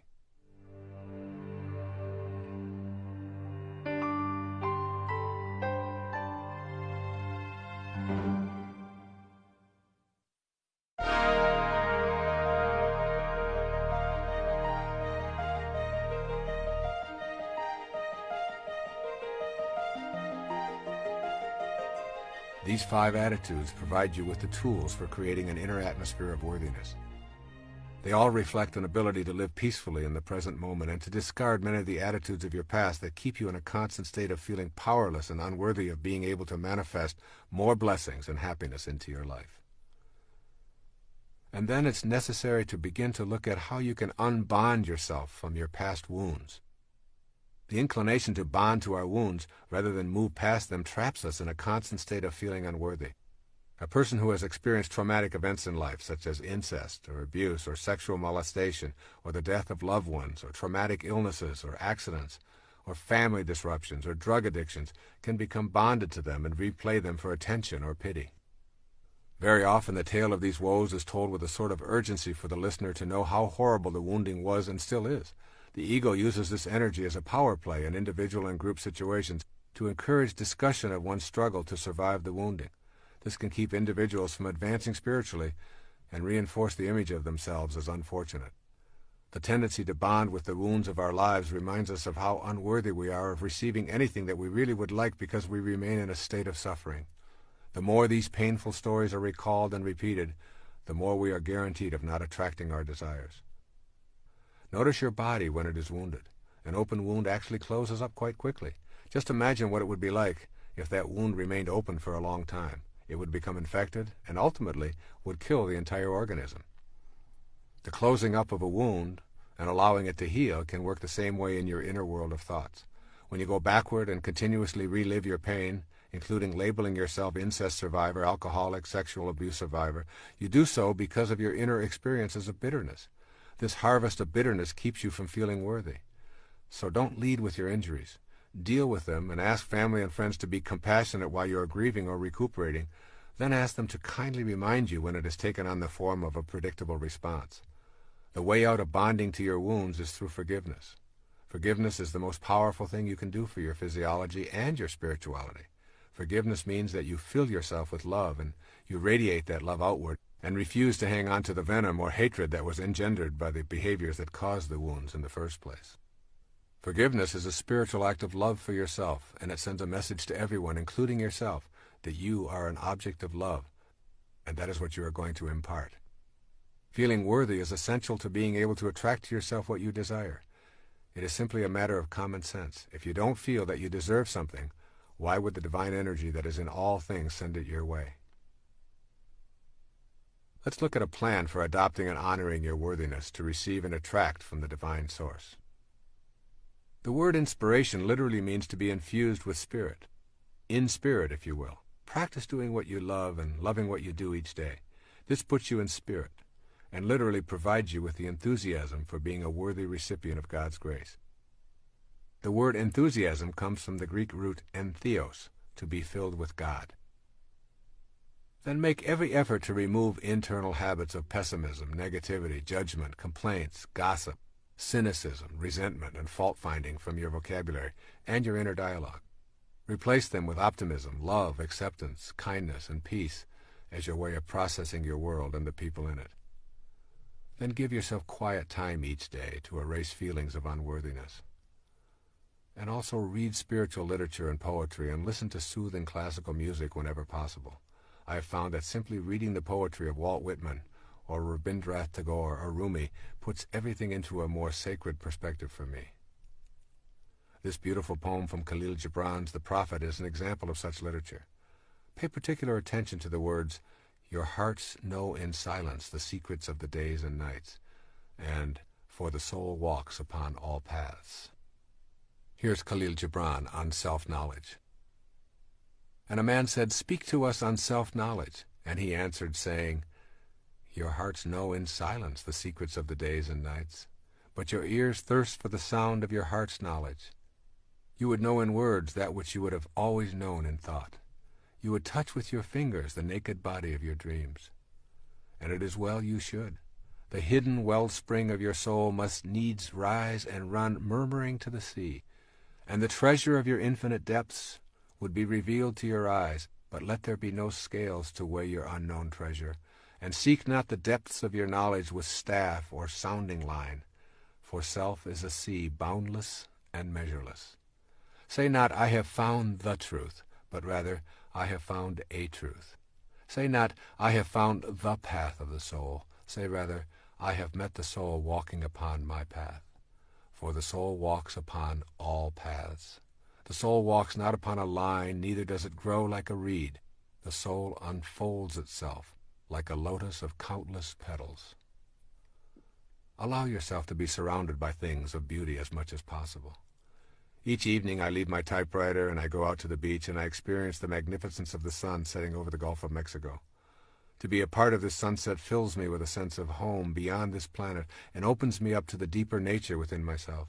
I could never feel unworthy of the grace and munificence of the universe when I'm immersed in such beauty. Virtually any experience of beauty has a tendency to remove doubt about your own divinity and connection to the ultimate truth that is in everything and everyone. And then practice kindness toward yourself and others as frequently as possible. Give up your need to be right and to win in favor of being kind, and you will soon know the bliss of inner peace. Remember, your highest self only wants peace. When you are practicing kindness, peace shows up right on schedule. When you are at peace with yourself and your world, you know that you are a worthy recipient of all that comes your way. Make it your own special mission to be kind to others each day at least once, and to extend the same privilege to yourself as much as possible. Also, begin to process the universe as a friendly rather than an unfriendly place. Place all of your wounds from the earlier stages of your life into the category lessons for life. Remember, for every act of evil, there are a million acts of kindness. This universe runs on the energy of harmony and balance. Breathe in that energy and breathe out the ideas of your being life's victim. And finally, say it over and over until it registers. I am what I am, and I am worthy of the abundance that is the universe and all that is in it, including me. You are now on a path of knowing you are worthy of attracting and manifesting in your world. You are aware of your highest self. You trust in yourself and the divine wisdom that created you. You know that you are not separate from your environment and that the power to attract is within you. The next principle involves the energy of love and how important it is to know and experience it in all of your being before you begin applying the last three principles of manifestation. Our sixth principle for spiritual manifestation is called connecting to the divine source with unconditional love. There's a wonderful quote from Mirabai. It says this as she talks about herself. Mirabai knows that to find the divine one, the only indispensable is love.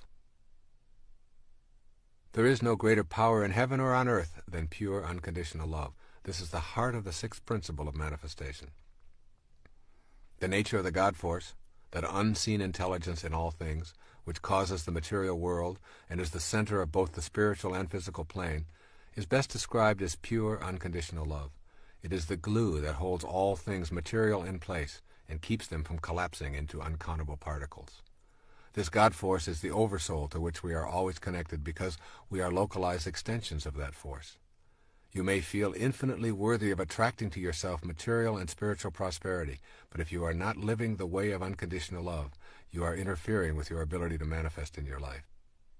In order to be divinely aligned with the universal infinite energy, you must become unconditional love.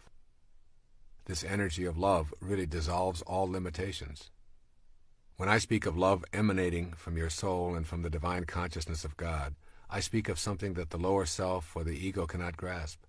I am not speaking about feeling good toward others, romantic love, showering everyone with affection, or touchy-feely behavior here. This unconditional love is an experience of the harmony of life. It is simply too deep and too profound for our ordinary selves to activate. The energy of unconditional love is the power behind creation. It guides all of our natural laws. This love can be imagined as a vibration that carries thought forms from one's mind into material expression. In its highest nature, love is the force that we recognize as the will of God. It is the alchemy that we embrace to make sense of how things are materialized from the world of spirit. I suggest you embark on an experiment in which you practice unconditional love for several days, perhaps even a week. Make this a private activity, but vow to yourself that you will allow only unconditional loving thoughts to emanate from your consciousness. Refuse to have judgmental or critical thoughts. In your quiet time, think only peace and love. In all of your relationships, think and act in only loving ways. Extend loving thoughts and energy wherever and whenever you encounter anyone or anything. Become unconditional love for this period of time. This practice of becoming unconditional love is a prerequisite to the manifesting process. By pouring love into your immediate environment and practicing gentleness in all of your thoughts, words, and actions, your immediate circle of friends will begin responding in a whole new way. Furthermore, this act becomes expansive very quickly, and you can radiate this love to your community and to people you read about in newspapers, including those who are labeled terrorists, murderers, scam artists, and the like. You emphasize the un in unconditional love. You become detached and loving toward all. You are not loving the hostile act, but you are loving the spirit that is blocked in those who are harmful and unloving. When you can live this way and reject all thoughts and actions that are not of an unconditionally loving nature, you will experience the alchemy of your spirit and know how to overcome limitations in your life. This is a task that your conditioning will not easily encourage, but for a few days you can persevere just so you know what the divine universal spirit is like. It judges no one and nothing. It does not moralize. It does not show favoritism. It merely exists as an unconditional love, radiating harmony and allowing everything and everyone to unfold. What can you expect as you practice a few days of being total unconditional love? You will feel yourself becoming a different person. You will feel at peace virtually all of the time. Your relationships will be more deeply spiritual. Most significantly, you will begin recognizing the coincidences of your life with greater regularity. Your thought forms of unconditional love will begin to produce what you desire without your even being aware of how it is happening. There's an oft-quoted passage in the New Testament that seems appropriate here. It's Corinthians 13 on love. And now I will show you the most excellent way. If I speak in the tongues of men and of angels but have not love, I am only a resounding gong or a clanging cymbal. If I have the gift of prophecy and can fathom all mysteries and all knowledge, and if I have a faith that can move mountains, but have not love, I am nothing.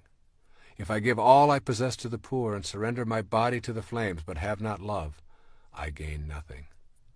Love is patient. Love is kind.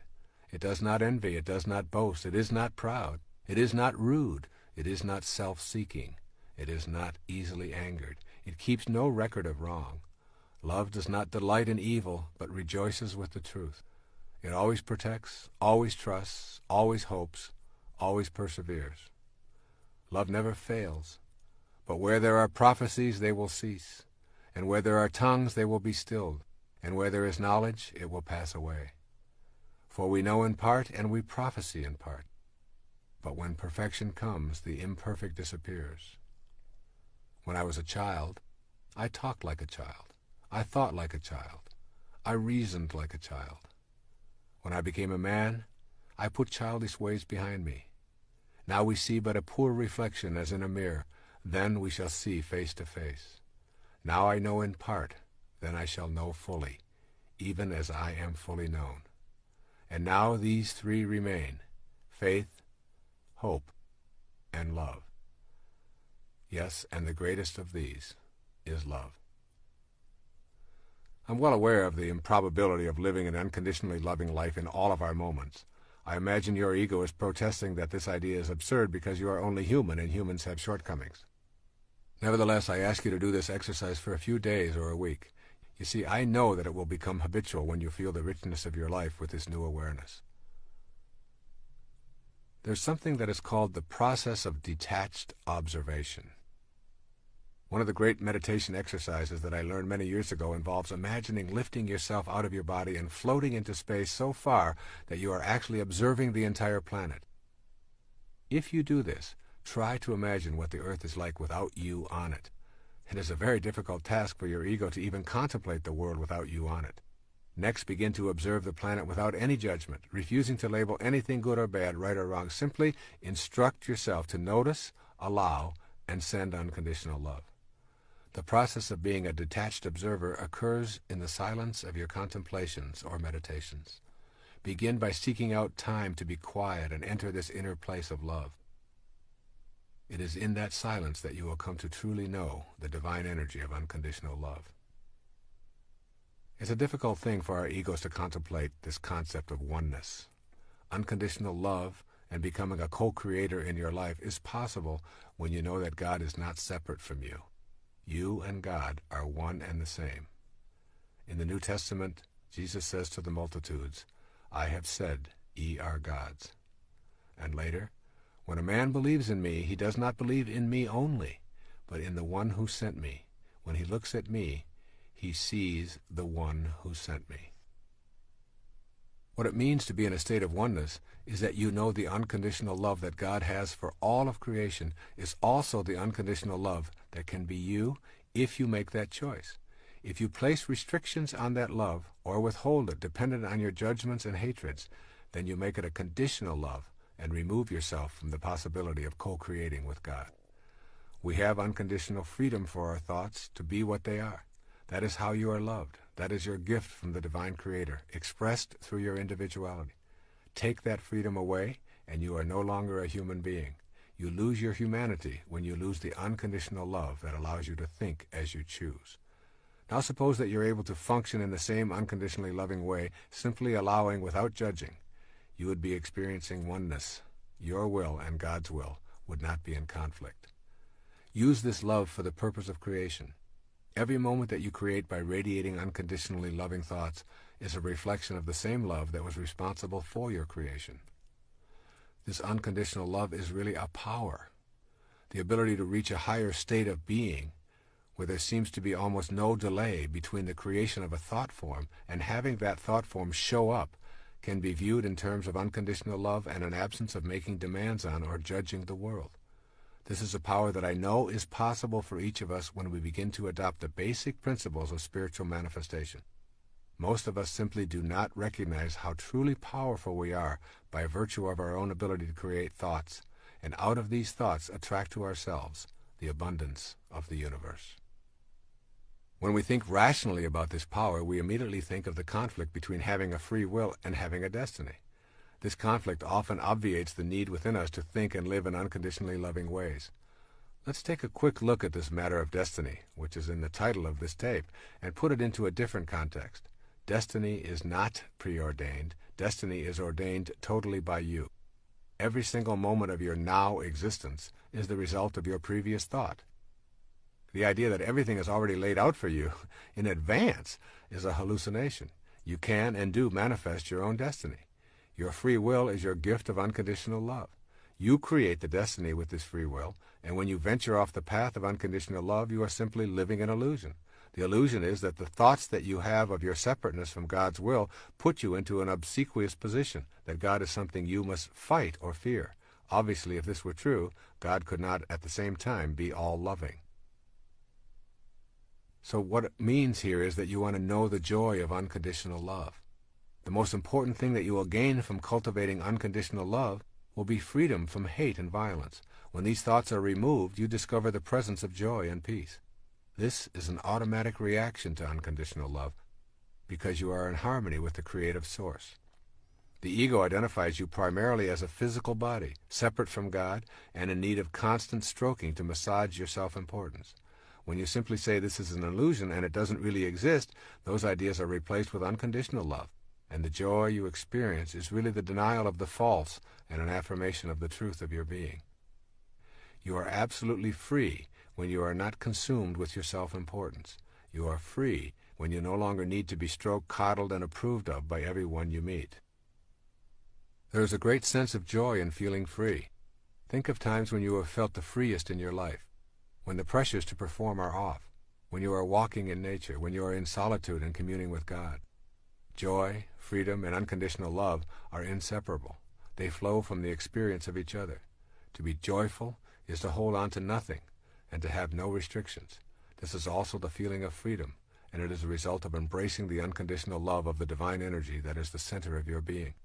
This is not to say that one ought not to enjoy a massage, a delicious meal, lovemaking, and all of the pleasures of the body, but it is the mind that is processing and allowing you to experience the pleasure. It is the mind that makes it real. Your purpose is to align your mind with the unconditional love that is the divine source of all material things, including your body. With that alignment comes joy and power. When one drop of water separates from the ocean, it becomes a speck that is essentially powerless and weak. But when it aligns with its source, the ocean itself, it is powerful beyond what is possible as an individual drop of ocean. And so it is with you. Unconditional love is really nothing more than the absence of fear. The ego is where fears originate, with constant messages that you are incomplete and need more, that you need to win to be better in comparison to others. With its unceasing pressure, the ego keeps you in a constant state of turmoil and anxiety. Here is where all fears are birthed and nurtured within you. To accept unconditional love as your premise for living, you will have to tell the ego that there is no need to prove anything, and that all you want or hope for is already here. With this kind of declaration, fear is removed from your life and is replaced with love. Remember the biblical quote, "Perfect love casteth out all fear." This principle of unconditional love as a prerequisite to manifesting your own destiny is a tough one to put into practice full time, yet you can begin this process by working on it one step at a time, beginning right now. Here are a few of the ways of putting unconditional love into practice in your life. Remember to keep uppermost in mind that love transforms. Unconditional love heals the body and the mind. And then also remember that the polarity of love is fear. Fear is a current of energy that literally runs through your body and is produced when you feel cut off from the source of unconditional love. Every time you experience fear, ask yourself, what's going on that I have substituted fear for love in this moment? Also, begin to acquire a private, non-publicized, and regular habit of meditating. With every breath you take, feel yourself taking in unconditional love. With every exhalation, expel thoughts of fear. Then pick one day to practice this exercise with a partner of your choice. Make a decision to think, act, and radiate nothing but unconditional love for the entire 24-hour period, including your dreams. If this works for you for one day, see if you can extend it for another day or two. Also, try making a decision to turn over your most difficult challenges in the area of unconditional love to God. Simply turn them over with a request such as, I have been unable to bring love into my life in these areas, and I am asking for your divine guidance in accomplishing this. Also, in your silent moments of prayer, do not be afraid to ask for help. And then know the connection between manifesting your heart's desire and unconditional love. Without your connection to this love, you lose your connection to the creative process. Unconditional love is in all things you wish to attract as well as in you. Keep it honestly, and you keep your ability to know that you are a God. Lose it, and you lose your godliness. It is that simple. And finally, make your word law. If you say it, live up to it lovingly. This gives you a sense of inner balance. The universe runs on balance, and the energy that keeps it in balance is love. By declaring yourself a person who keeps his word, you align yourself with the loving essence of the world. This concludes the sixth principle for manifesting. Unconditional love is the cornerstone of your mental picturing. You refuse to allow any contrary ego-driven thought to enter the inner kingdom of love. If you activate this principle, you will have revealed a truth that eludes most people.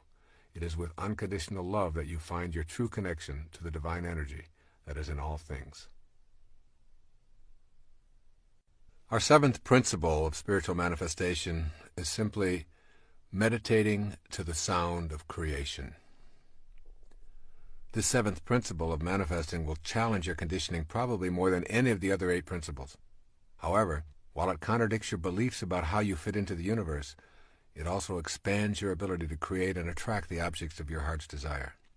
Others who have done this meditation on a regular basis have experienced dramatic shifts in their lives and have been able to manifest what they previously believed to be impossible. As you begin opening yourself to this soul-nourishing practice of chanting to the sounds of creation, spend some time carefully studying the other 8 principles. When you begin to practice the 2 daily manifesting meditations, you need to trust in your highest self and meditate with unconditional love. Reviewing the other 8 principles will help to make trust and love available. Meditating with sound can work dramatically in your personal life and can also facilitate a new awareness of our collective abilities to manifest a world free of the demands and petty issues of the ego. I feel blessed to have a spiritual teacher, Sri Guruji, make these meditations available to me to teach to others. Sounds have the power to generate your ability to attract to yourself that which you desire. 3 key words describing the principle are the title of the following section. Listen carefully to these 3 words. Sounds have power. Sounds are a powerful energy. Every sound is a vibration made of waves oscillating at a particular frequency. The frequency range of the human ear is approximately 16 to roughly 40,000 vibrations per second. Sound is the intermediary between abstract ideas and concrete form in the material world. Sounds literally mold the abstract world of thought and spirit into shapes. In ancient ceremonial rites, words, sounds, and shapes combine to achieve certain ends. Each letter in a word signifies a sound and records the expression of a particular sound. Differing sounds were recorded for their own purposes. Sounds have an impact on us in a myriad of ways. The discordant and harassing sounds of machines, thudding, screaming, grating noises, bombard our consciousness and make it difficult to be serene and peaceful. Discordant sounds can cause internal illness or disease. But sound also has healing properties when it is harmonious and soothing. Healing takes place to the accompaniment of soothing harmonies and nature's music interspersed with spiritually nourishing silence. In addition to healing, sound is used in the creation process, which is the central concern of this 7th principle of spiritual manifestation. When we use the sounds of nature that are most consistent with the act of creation, we begin to attract the material form that we desire. Learning how to use sound is a way of harnessing its power for manifesting thought into the world of form. Manifesting is knowing how to make contact with that spiritual vibrational frequency while we are living inside a body in a materialized world. Pay attention to words and sounds because they can attract positive or negative influences into your life. Harmonious sounds are the ones that most contribute to a balanced and creative life. But before going into the actual use of meditation sounds, it is necessary to learn how to prepare yourself to use sounds in your daily meditation. You need to gain access to a method that will take you beyond the mind to a state of consciousness that transcends your thoughts. This higher state of consciousness beyond the mind is called Siddhi awareness. S-I-D-D-H-I. Siddhi awareness. Siddhi awareness, or Siddhi consciousness, is a perfect state of awareness in which there is a complete absence of doubt and no delay between the origination of a thought and its materialization into the world of form. It is an unlimited state of being in which creation occurs instantly without any time lag from thought to form. When we contemplate this state of grace, our minds challenge the idea and provide us with many reasons as to why it is impossible. Siddhi consciousness, however, has absolutely nothing to do with the mind. Let that sink in. Siddhi consciousness is beyond the mind. This state of graceful being has nothing to do with the mind, whose nature is a constant inner monologue. The mind frets continually about an unlimited number of desires that can never be adequately fulfilled. You can give your body great pleasures with booze and sex, give it fancy automobiles and delectable gourmet meals, body massages, and every other imaginable delight.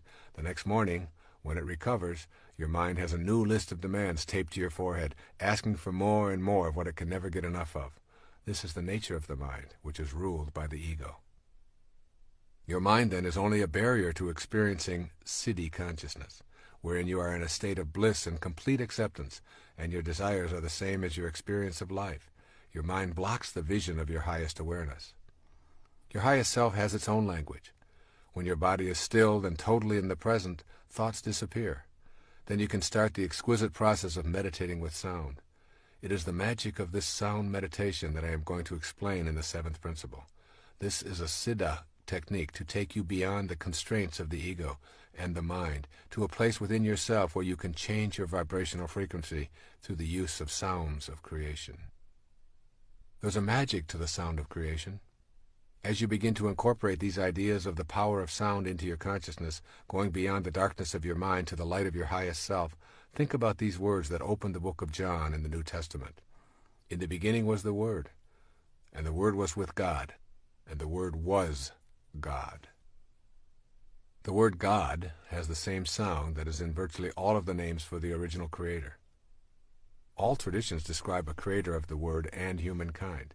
Here is a list of names used for the creator: Ra, Krishna, Rama, Buddha, Adonai, Brahman, Siddha, Shiva, Jehovah, Kali Durga, Tat, Gayana, Mahanta, Mahavira, Anu, Atva, Nanak, Yahweh, God, Allah. The obvious sound that is in all of these names for the Creator is the sound Ah. Ah expresses a feeling of bliss and joy. The sounds of creation and joy are synonymous. It is not an accident that the name for the Creator in virtually all languages contains the sound Ah. Ah is the only sound that humans make effortlessly, simply by taking in a breath and without moving the lips, the tongue, the jaw, or the teeth. If you move any of these, the sound changes. Ah is the sound of effortless perfection, as is creation itself effortless and perfect. Ah, the sound of creation, is one sound you will want to use as you practice the language of siddhi consciousness. It takes you beyond the incessant self-dialogue that characterizes your mind. When you repeat the sound Ah in connection with your manifestation meditation practice, you are literally repeating the name of God. In Reflections of the Self, Swami Muktananda gives these words to his devotees who desire to know more about the state of siddhi consciousness. With eyes brimming with love, sing his name. All inner mysteries will be disclosed. Every bird and plant will reveal itself to you as Brahman. The knowledge of Vedanta will manifest everywhere. Oh, dear one, keep chanting God's name while sitting or standing or involved in the world. Never forget him. Unite your mind with the self. He explained that these names for God have specific combinations of inherently powerful syllables that have the ability to call forth the experience of God within us. Making these sounds acquaints us, perhaps for the first time, with the subtle God force within ourselves. Thousands of years ago, Patanjali set down his highly celebrated Yoga Sutras. They were designed to help guide seekers to the highest state of awareness, siddhi consciousness. He offered this advice: repeat and meditate on Om. Om is a symbol for the universal sound of creation. Repeating this sound causes the disappearance of obstacles and an awakening of a new, higher consciousness that is the creative energy. Continually chant God's name is the advice of the masters of self-awareness to those who seek to participate in the act of creating and manifesting. The sound Ah is the sound of God. Make the repetition of the name of God a daily meditation practice, and you will literally transform yourself into this universal sound of creation. You will become one with the sound that mediates between the world of form and the highest frequencies of the spiritual world. This creation meditation is also involved with 2 chakras of the body. Of the 7 chakras of the body, 2 are significant in learning this manifesting technique. The base chakra, the sex center, is one, and the third eye, located between the eyebrows, is the other. Imagine for yourself a channel between the base chakra and your third eye. You are going to clear this imaginary passageway between these two chakras and feel yourself open the third eye so that you can imaginatively project your manifesting energy out the new opening. The base chakra is the center of procreation. The third eye chakra is for the purpose of manifestation. Think of your third eye as the part of you that makes contact with the physical world that is invisible to the naked eye. You are attempting to open this third eye through the language of your siddhi consciousness. Now, remembering that ah is the sound of joy as well as the God sound, think about the sound that accompanies the process of procreation. Ah is the most common sound heard in the very act of procreation. And more often than not, God's name is repeated as a soul arrives from the world of the unseen into the world of materialized form. Oh God! Oh my God! Ah! Initially, this may seem amusing, yet it is incontrovertible that these are universal clues to the process of manifestation. The energy released through the root or base chakra brings about procreation. And what has taken place here? A release of energy from the base chakra, received by another base chakra, and a soul connects to form, from the unseen to the manifested, all accompanied by the sound of ah. Learning this technique of sound manifesting really involves nothing more than opening up the channel that exists between these two chakras in your body.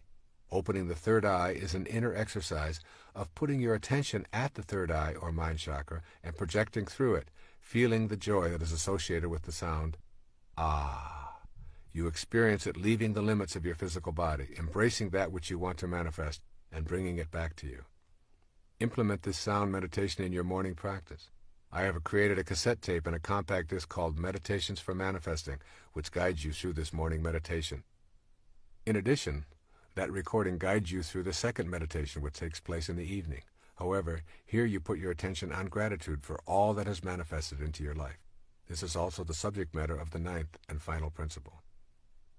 Now we listen to the sound of that which is manifested. There's a second sound that reflects the vibrational frequency of manifestations in the physical plane. This sound is Om.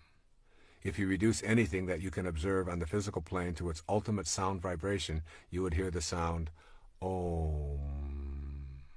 This is the sound that women of ancient times meditated to while bringing their babies into the world. Whereas Ah is the sound of creation, Om is the sound of that which is already created. Om expresses gratitude for all that has manifested. There's a basic relationship between our level of awareness and the vibrations of the universe. This is why I include the Om meditation in the manifestation process. Repeating the Om sound in the evening tunes you to a higher state of awareness and to gratitude for all that has manifested into your life. Repeating this sound as a mantra of gratitude is one of the most joyous feelings you will ever experience, causing you to be in harmony with your environment. Using the Om sound is a way of bonding to all that manifests for you, in whatever form it shows up. It creates a peaceful space and contributes to your identifying with the manifesting principle. These two sounds, Ah and Om, used on a daily basis, form the basis for your becoming adept at connecting with what you desire and understanding totally the message of this tape, which is that you indeed manifest your own desires and destiny. Now let's take a look at the practice of meditating for manifesting. Manifesting and meditating cannot be separated. They are like the crest and the trough of the wave, separate and distinct from each other, but always together. You cannot become adept at manifesting the desires of your heart if you are unwilling to devote time to the practice of meditation. Meditation is simply the act of being quiet with yourself and shutting down the constant monologue that fills the inner space of your being. That inner noise is a shield preventing you from knowing the highest self. Engaging in sound meditation is a useful way of accomplishing inner silence and removing the influences of the constant chatter that is largely produced by the ego. The best times for meditating using this manifesting technique of repetitive sounds are at sunrise and sunset. If you are unaccustomed to arising at or before sunrise, make an effort to establish this discipline for a trial period of 90 days. What you want to do is establish yourself as a disciplined person. Early morning, particularly prior to sunrise, is the best time of day to awaken. The silence allows you to feel close to God. You can feel the energy of healing and solutions in the silence. Use specific acts of personal courage to awaken during these hours, knowing that the time will provide you with far more rest than the remaining hours of your scheduled sleep. When the sun first begins to show itself in the morning, its energy breaking out of the darkness is most intense. This is the ideal time to begin your manifesting meditation.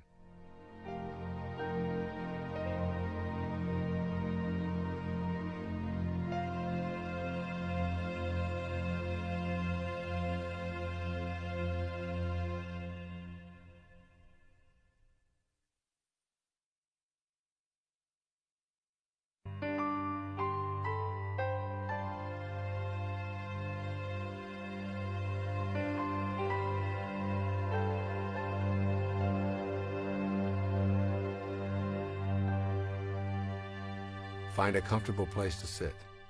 What makes you feel most relaxed and at peace is the perfect posture. If at all possible, it is advisable to do this outdoors. Gently place your forefinger and thumb together on each hand. Close your eyes and allow yourself approximately 20 minutes for this morning practice. Take in a few long, deep breaths and exhale, becoming aware of the pattern of your breathing and the feeling of filling your lungs. Then place your attention on the root or base chakra, the sex center, and move your attention up the passageway between your root chakra and your third eye chakra. Think of this as a channel that has been clogged, and think of the third eye space as an opening that has been sealed for a long time that you are going to open with your new inner etheric energy. Now take a deeper, longer breath of air, filling your lungs, and as you release the breath, say out loud the sound ah, with as much emotion and volume as you can imagine. Ah. Place your attention on clearing the channel with the sound of ah. While you are doing the ah meditation, add to your mental picture what it is that you would like to be able to create or manifest without being at all attached to how it will surface in your life. Repeat the sound of ah as your mantra for the entire time. However, do it out loud and with emotion for only approximately the first 1/3 of the time. Move your attention up and down the inner passageway between the root chakra and the third eye chakra. With the inner energy that you are feeling from the sound of creation resonating within you, open this third eye in your mental picture and propel the creative force through it into the world of form. Imagine its release from your inner being to a point at which it circles the world and surrounds the objects of your desire. Trust that this energy will connect with the universal energy that is the God force and will send the objects of your desire into your immediate world. This must be done in accordance with all 9 of the principles of manifesting that are explained in this tape, which means you have an absence of doubt, complete trust, unconditional love, and a knowing that this power of attraction is within you and in all things. Gradually, you will begin to experience an overwhelming sense of bliss and peace. For the next approximately 1/3 of the morning meditation, say the ah sound softer and softer. Stay focused on the third eye, which is now open and sending out this creation energy and the feeling of your desire manifesting. For the final third of your morning meditation, repeat the sound of ah to yourself silently as a mantra, and keep your attention on the third eye and the glorious feeling of gratitude that you are already experiencing for having this manifest into your life. When you have completed approximately 20 to 30 minutes of this manifesting meditation, your morning session will be complete. Some people have used this meditation to manifest peace for themselves or those they love, to center themselves on a healing, or to bring a relationship into their life. Others have used it for such matters as selling a house, getting a promotion, overcoming an addiction, attracting money, or whatever. The possibilities are unlimited. What you are doing when you do this morning ah meditation is resonating with the words. In the beginning was the Word, and the Word was God. The act of manifesting is the beginning of something being created in your life. The evening meditation is best practiced at sunset if possible. Once again, as the sun sinks below the horizon, there is a corona-like expression of energy that is greatest just as the sun leaves the horizon and for a few moments immediately after. Now you practice the sound of Om, which is the meditation of gratitude. The practice is identical to the morning meditation with the exception that now you are not asking to manifest anything. Instead, at the end of your daylight or as you retire, you are simply saying thank you to the universal intelligence that we call God for all that has manifested in your life. Take in deep breaths just as you did in the morning. Clear the channel between your base chakra and your third eye chakra, and mentally picture all that you have received and project that energy out forcefully through the opening of the third eye. You are expelling into the universe beyond your immediate body an energy of gratitude. The sound of Om is said aloud for the first third of your meditation, then gradually, more quietly, and ultimately silently, always focusing grateful attention on the third eye and feeling that energy going back to the universal source of energy that we call God. The final part of this meditation is the last sound you hear before you go to sleep each night. The very first sound you hear in the morning is generally one of ah. It is the sound that you make when you yawn or stretch. However, the final sound you hear within yourself before going to sleep can be a combination of these two sounds, of ah and om. I defined enlightenment earlier as the ability to be immersed in and surrounded by peace. It is not an accident that the sounds ah and om, when combined, translate to the word that means peace or enlightenment. Shalom. Shalom. By saying these two sounds to yourself as you drift off to sleep, you are becoming at one with all that is peaceful and all that provides for us. It is also not an accident that the primary sound of spiritual joy is the sound of ah in Alleluia. And it is also a sound in the last word of every prayer, Amen. Give this glorious, peaceful, enlightening manifestation meditation practice a 3-month trial using each of the 9 principles outlined in this book, and see if you do not experience your heart's desire appearing. Alleluia. Shalom. The 8th principle for spiritual manifesting simply says, patiently detach from the outcome. In the 7th principle on the use of sound meditation, I emphasize the importance of placing your attention on your feelings as you picture your desire manifesting. This 8th principle of spiritual manifesting has at its heart the experience of that feeling. The manner of how and when it is desired shows up is something that you must not try to control. Manifesting is not about making demands of God in the universe. Manifesting is a cooperative venture in which your intention is aligned with divine intelligence. That intelligence is in all things and in you simultaneously. Demanding that God send your desire according to your timetable and design reinforces the incorrect idea of God as a separate energy. There's an important concept to try to grasp here. It's called intelligence apart from individuality. Most of us believe that the recognition of any other individual affirms a point at which our own individuality ceases and the other's begins. This belief is part of our conditioning, and it imposes a great deal of limitation on us. If this pattern were ascribed to the universal mind, it would describe a God that at some point ceased and something else began. To be universal and to recognize anything as being outside itself would be to deny its very being.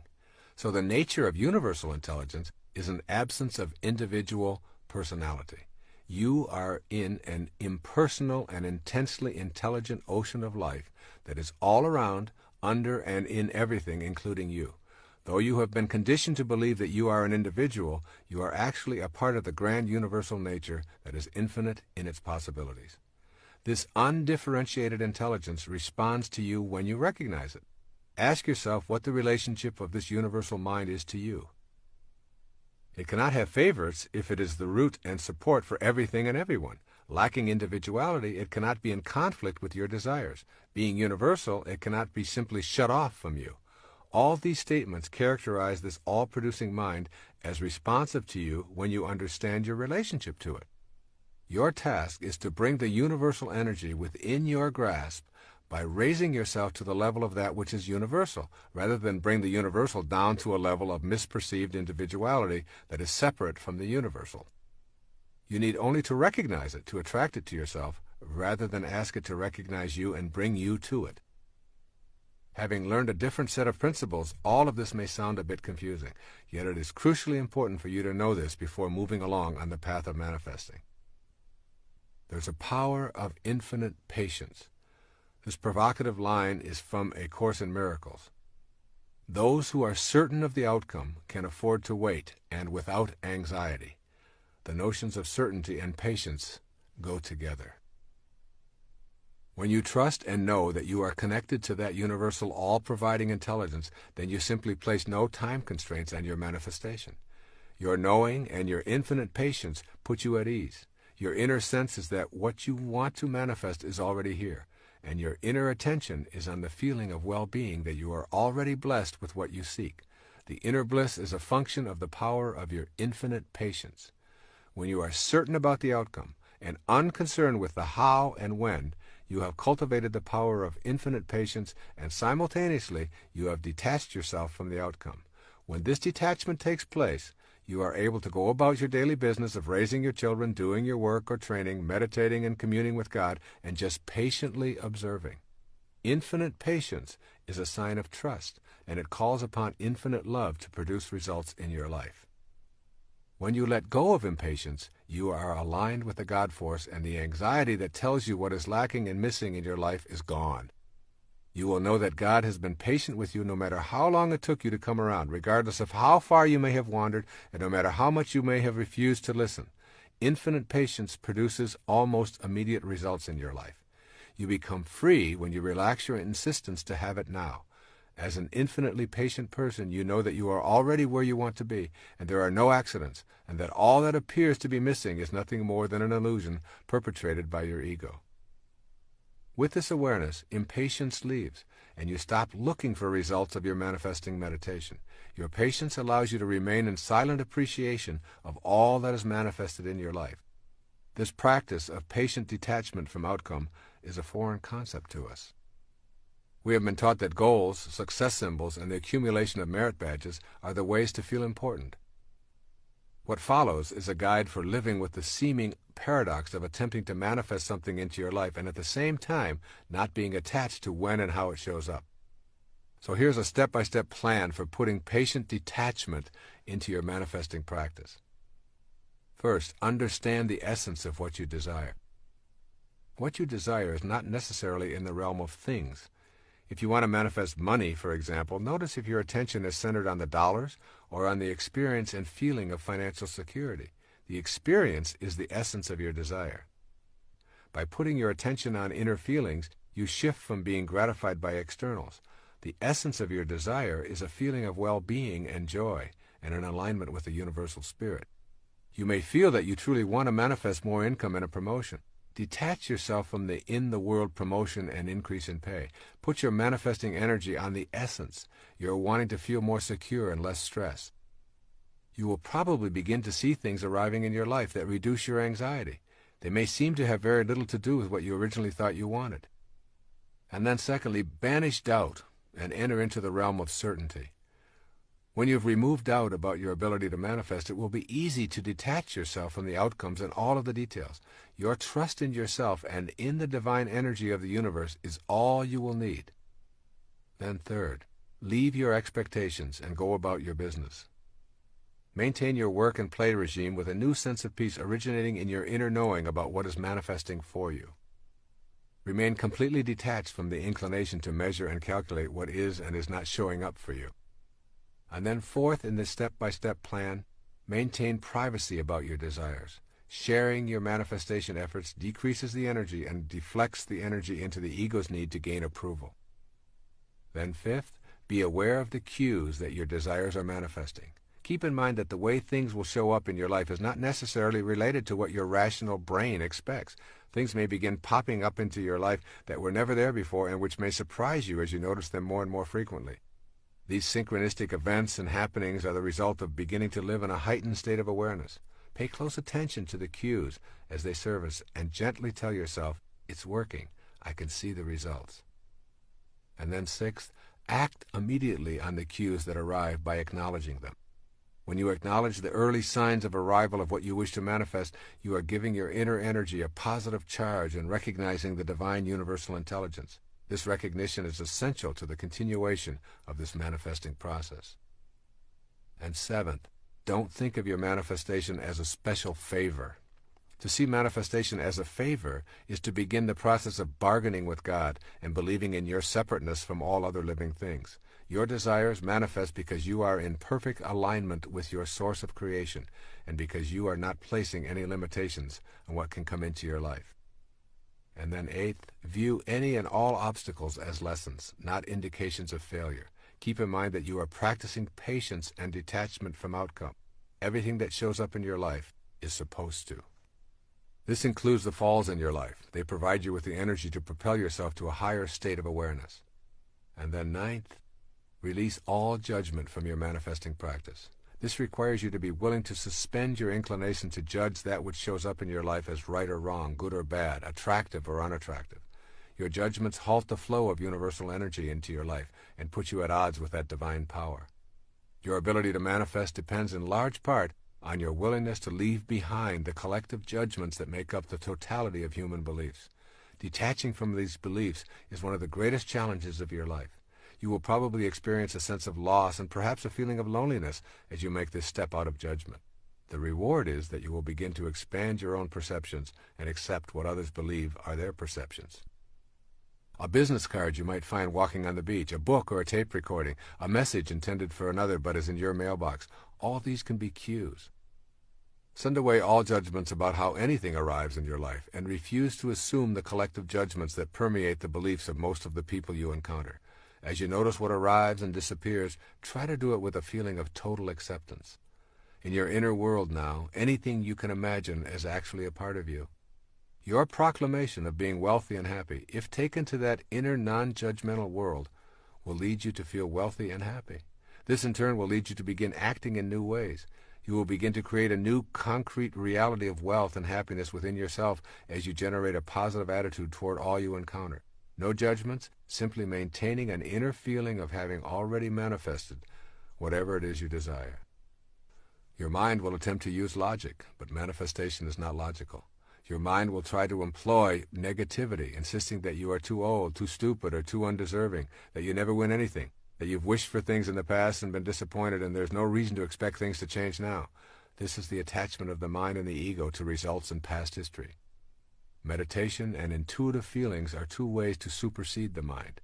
The emphasis is on detaching from the collective unconscious beliefs, refusing to judge, and patiently allowing the universal source to deliver what you are now totally aligned with in your inner world. And 10th, learn to relax in peace and knowing. The universal intelligence works at its own perfect pace. It will deliver when you are in alignment with the 9 principles detailed in this tape. The delivery is guaranteed by the absence of doubt that you cultivate and total trust in the presence of this energy in all things, including that which you are going to attract into your life. And finally, on 11th, use affirmations to keep the energy flowing and to detach from the outcome. The most useful affirmation I can provide in this regard is really quite simple. I am infinite and universal, and I trust in the divine power of the universe, which is also within me. This then concludes the 8th principle for spiritual manifestation. This 8th principle revolves around transcending your mind and the collective mind that has been with you since your conception. It asks you to be patient when your mind will demand results. Once you perfect that infinite patience, you will demonstrate your trust in something other than your own limited body-mind, and you will peacefully allow your desires to manifest in their own good way, in their own good time. Our 9th and final principle of spiritual manifestation is called simply reacting to your manifestations with gratitude and generosity. The conscious expression of gratitude and generosity is the final principle in this miraculous process of spiritual manifestation. Experiencing an inner sense of gratitude and generosity is the result of being in harmony with all the other 8 principles discussed in this book. Gratitude is your expression of acknowledging the oneness of the universal energy working in cooperation with your desires. Let's look at the nature of gratitude. Gratitude is the complete and full response of the human heart to everything in the universe. It is the absence of feeling alienated or separate. It represents our full acknowledgement and appreciation of the energy flowing through all things and brings gifts to us in the form of the fulfillment of our desires. Gratitude recognizes that nothing is to be taken for granted, and, most important, it is an expression of complete, unconditional love in the form of a thank you to the God Force that is in all things. It is a way of being one with the God Force in full inner serenity. It recognizes that the spirit within ourselves is the same as that which sustains all life on the planet. Gratitude then represents the whole of ourselves. When we feel grateful and give thanks, sending out this kind of loving energy to the world in the same fashion that we did when we were asking for our heart's desire to be manifested, we feel complete. Gratitude allows us to feel more connected to that for which we are grateful. Gratitude acknowledges that we are the recipients of the generosity of others, of life, and of the universal spirit. Gratitude contributes a loving response to the whole of creation and to your relationships with creation. That relationship illustrates for us how interconnected and interdependent everything is, including the manifestations in our lives. When we understand the nature of gratitude, we can more clearly identify those things within ourselves that are obstacles to practicing gratitude. Gratitude is an inner process. It is an attitude of thankfulness, even when things do not appear as we would prefer. Rumi once wrote, "Don't grieve for what doesn't come. Some things that don't happen keep disasters from happening." Gratitude is a way of experiencing the world with love rather than judgment. The three most common obstacles to an attitude of gratitude originate in your mental processes. The first is simply called fault-finding. You always have the choice to be love-finding or fault-finding. The fault-finder focuses on what is wrong and what is missing. That focus shows up as criticism, judgment, and anger. The feeling is of being against the manifestations that appear in the world rather than being for what one receives. As we think, so shall we be. If you are using your mind to think about what is wrong and what is lacking, this is precisely what will manifest for you. Finding fault, rather than being grateful and being a love finder, guarantees that you will not be able to participate in the co-creation of your life and the fulfillment of your desires. A second obstacle to an attitude of gratitude is called simply complaining. The complainer always feels shortchanged and deprived and consequently becomes envious and bitter toward those who seem to have been blessed with what is missing in his or her own life. The inner experience of complaining leads to being angry at the universal source that seems to have denied you the benefit of its infinite supply. Complaining is an expression of the absence of love in your inner world. When you feel love, there's no room for being upset with God for not delivering your ego's demands. And the third obstacle to an attitude of gratitude is taking what you have for granted. Taking things and people in your life for granted drains you of the joy that you could be experiencing. Taking things for granted means going through life unaware of the multitude of gifts that are here in each and every moment. Think of the activities and experiences that would be missed if they suddenly disappeared. Remind yourself that there are no ordinary moments. Kicking a ball around with a child, watching the shape of the clouds in the early morning, or hearing the sounds of the seasons, saying good night to a loved one. Every single experience is an opportunity to experience gratitude, or its opposite, ennui. It is also a choice. Strive to be alert to being a love finder. Sleepwalking through life is a choice to impede the gratitude that is necessary for you to become a manifester. If you take everything for granted, you will never be able to see the clues that will give you the impetus to take action on your desired manifestation. The appearance of the right person or the unexpected gift will be greeted with a shrug and a disinterest, which will prevent you from receiving its blessings. Be awake and fully appreciative of everything and everyone. And here appreciation and depreciation need to be understood. When we depreciate something, we devalue or diminish its worth. We depreciate things or people by expressing disapproval or dislike. It is impossible to feel grateful for something or someone we do not value. Begin to see things and people as they truly are. Each person is a child of God. See the unfolding of God in each person you meet. The moment you participate in the depreciation process, you block your ability to experience gratitude, and consequently, you obstruct your ability to manifest prosperity, love, and joy into your life.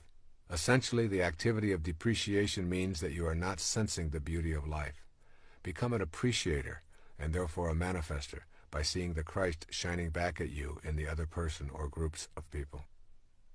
Cultivating an attitude of gratitude is something we all want to work on in this manifesting process. Make the shift to being grateful for all that you are and all that you have, and you will facilitate your ability to manifest into your life the essence of all that you desire. Develop an awareness of yourself as a recipient rather than as a victim.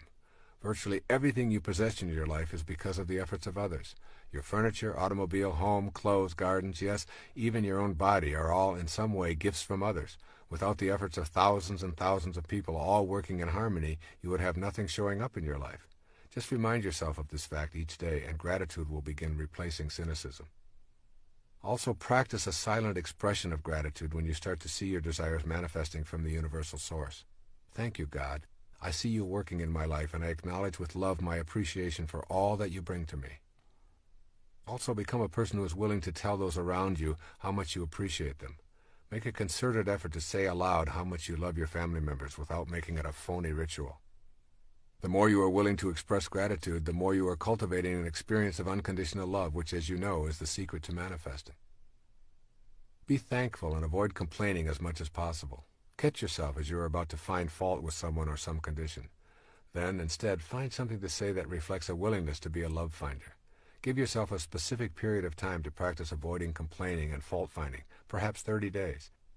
You will experience the emptying of rancor and complaints from your inner self and the opening to love, appreciation, and gratitude. Begin each and every day with an expression of gratitude and thanksgiving. Every morning when you awake, you have been given the gift of a sunrise and 24 hours to live. Take in a deep breath and be grateful for this exhilarating experience of breathing in life and love.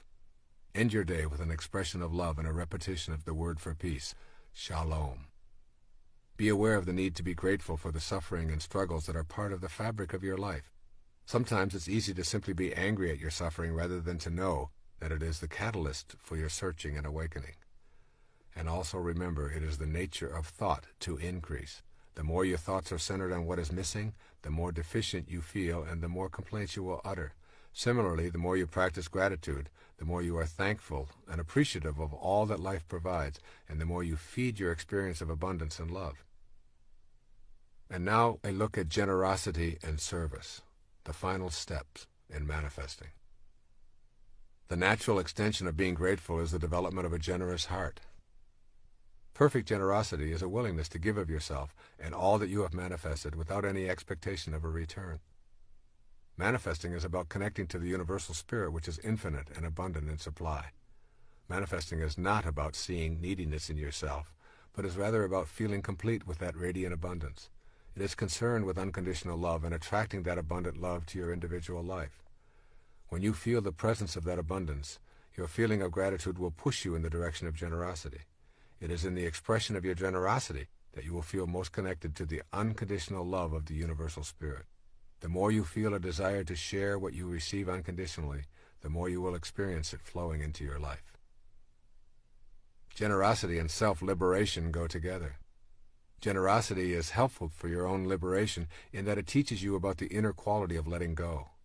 Letting go and releasing your attachments are the most freeing things you can do to liberate yourself from the ego. A need to hang on to things and money you receive arises out of an inner sense of incompleteness.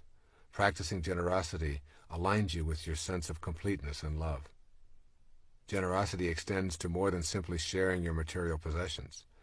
Generosity includes offering kindness, care, love, and nurturing. Furthermore, the spirit of generosity can and does ultimately relate to how we treat ourselves. If you have a generous heart that has no qualms about giving, you will treat yourself lovingly and will nurture yourself without feeling any sense of guilt. Thus, giving and receiving are really the way the universe works.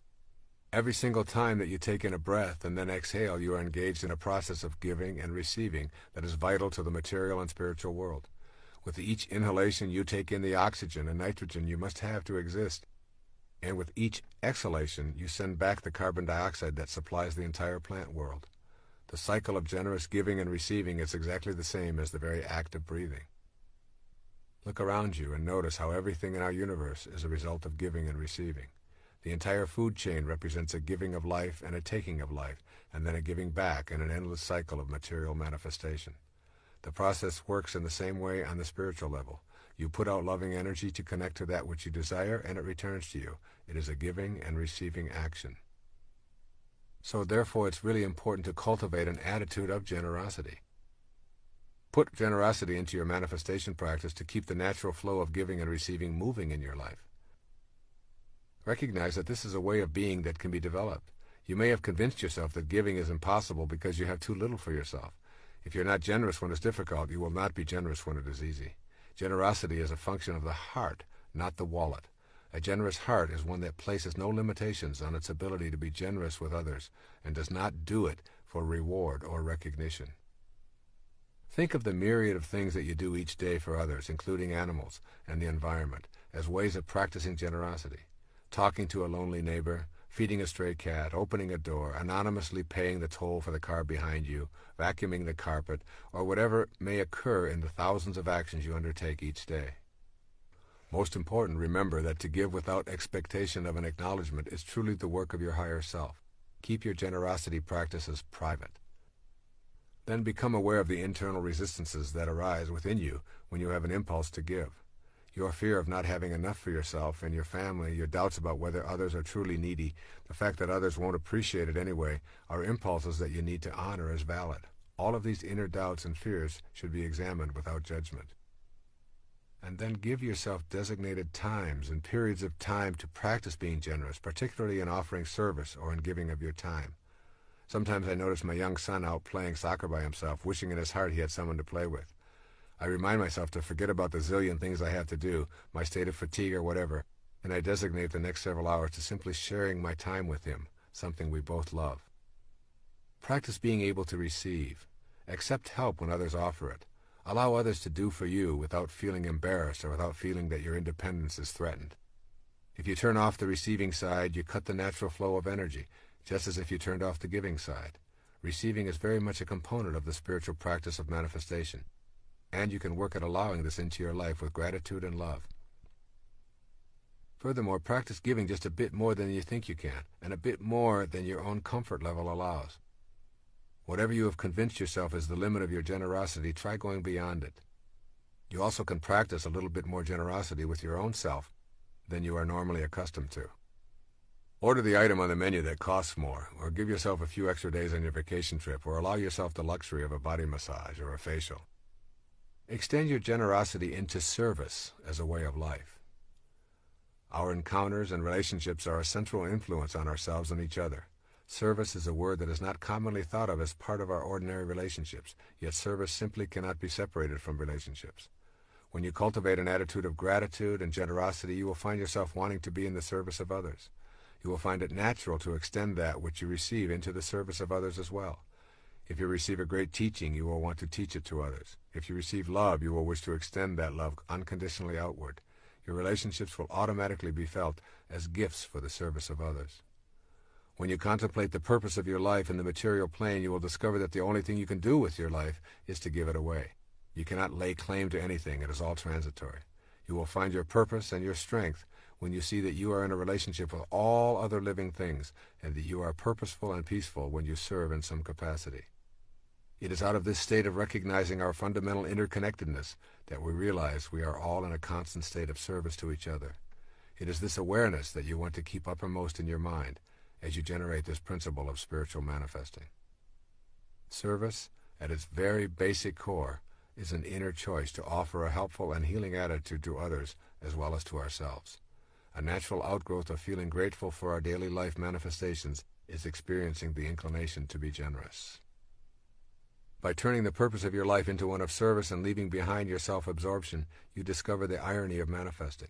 The more you choose to be of service, the more profoundly you experience unconditional love, and the more you find materializing into your life. Service is best thought of as a continuous focus in your life rather than being limited to certain kinds of giving activities. Service is a state of mind that expresses love rather than fear, trust rather than distrust. It focuses on meeting all others as equals with whom we share a spiritual identity. This inner attitude of love reveals itself in action. Service does not require that you become a Mother Teresa. You serve by suspending your ego and extending the love that fills that space. It can take a million different forms, but when practiced with authenticity, from the heart, it makes all that is manifested into your life worthwhile. The only problem you will encounter is attempting to give or serve without love. The moment you put a condition on your service or ask something in return, you introduce conditional rather than unconditional love. The imposition of the condition makes service empty. Service without love is obligation, and it carries guilt and anger and resentment along with it. Work at being in a state of unconditional love with your service efforts, and when love is not authentically present, acknowledge that as well. This concludes the 9th principle of spiritual manifesting. Be willing to take all that is attracted to you as a result of your practicing the manifesting principles. Be willing to turn right around and in a spirit of gratitude and generosity, devote yourself to an act of service. The more you practice in this light, the more you will see the objects of your desire coming to fruition regularly. I want to close this final principle with another observation by Rumi titled The Servant Who Loved His Prayers. It sums up all that I have said, not only here in this final principle on gratitude, generosity, and service, but in this entire program. Listen to the words carefully, And as you end this tape and go to work on your own spiritual manifestation program, recall this passage by Rumi, born in the year 1207 in the Persian Empire in what is now called Afghanistan. It will remind you of your role in all of this, a role that is limited only by the restrictions you place on your spiritual awareness. He titled this poem, "The Servant Who Loved His Prayers." At dawn, a certain rich man wanted to go to the steam baths. He woke his servant, Sunquar. "Ho, get moving, get the basin and the towels and the clay for washing, and let's go to the baths." Sunquar immediately collected what was needed, and they set out side by side along the road. As they passed the mosque, the call to prayer sounded. Sunquar loved his 5 times prayer. "Please, master, rest on this bench for a while that I might recite Surah 98, which begins, 'You who treat your slave with kindness.'" The master sat on the bench outside while Sunquar went in. When prayers were over and the priest and all the worshippers had left, still Sunquar remained inside. The master waited and waited. Finally he yelled into the mosque, "Sunquar, why don't you come out?" "I can't. The clever one won't let me out. Have a little more patience. I hear you out there." 7 times the master waited and then shouted. Sunquar's reply was always the same, "Not yet. He won't let me come out yet." "But there's no one in there but you. Everyone else has left. Who makes you sit still so long?" "The one who keeps me in here is the one who keeps you out there. The same who will not let you in will not let me out. The ocean will not allow its fish out of itself, nor does it let land animals in where the subtle and delicate fish move. The land creatures lumber along on the ground. No cleverness can change this. There's only one opener for the lock of these matters. Forget your figuring. Forget yourself. Listen to your friend. When you become totally obedient to that one, you'll be free. May you always swim in the ocean of abundance while manifesting your own divine destiny. Listen to your friend. I'd like to provide you with a summary of the 9 principles. I would like you to have all 9 principles in the same place so that you can refer to them often, as well as see how they comprise a step-by-step program for implementing a spiritual manifestation awareness for yourself. Each principle flows to the next, and if you apply them in this sequential manner, I can guarantee that you will begin to view yourself as an absolute miracle, an individual who is connected to the universal all-pervading spirit in such a firm manner that you know you are a co-creator of your own life and all that is attracted into it. The 9 principles. Number 1, becoming aware of your highest self.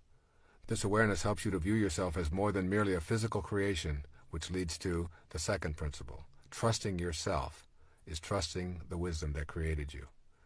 This principle establishes you as one and the same with the universal God force, which leads you to the 3rd principle. You are not an organism in an environment. You are an environed organism. This principle establishes that there is no separation between you and anything else outside you in the material world, which leads to the 4th principle, that you can attract to yourself what you desire. This principle establishes your power to attract that which you are already connected to, which leads to the 5th principle, honoring your worthiness to receive. This principle affirms that you are worthy of all that is attracted to your life, which leads to the 6th, connecting to the divine source with unconditional love. This principle creates an awareness of the significance of accepting your manifestations with absolute love, which leads to the 7th principle, meditating to the sound of creation. This principle gives you the tools for vibrating yourself to the very sounds that are in the world of creation. These are the tools for attracting and manifesting, which leads to the 8th principle, to patiently detach from the outcome. This principle emphasizes the need for removing demands and becoming infinitely patient, which leads to the final principle, to react to all of your manifestations with gratitude and generosity.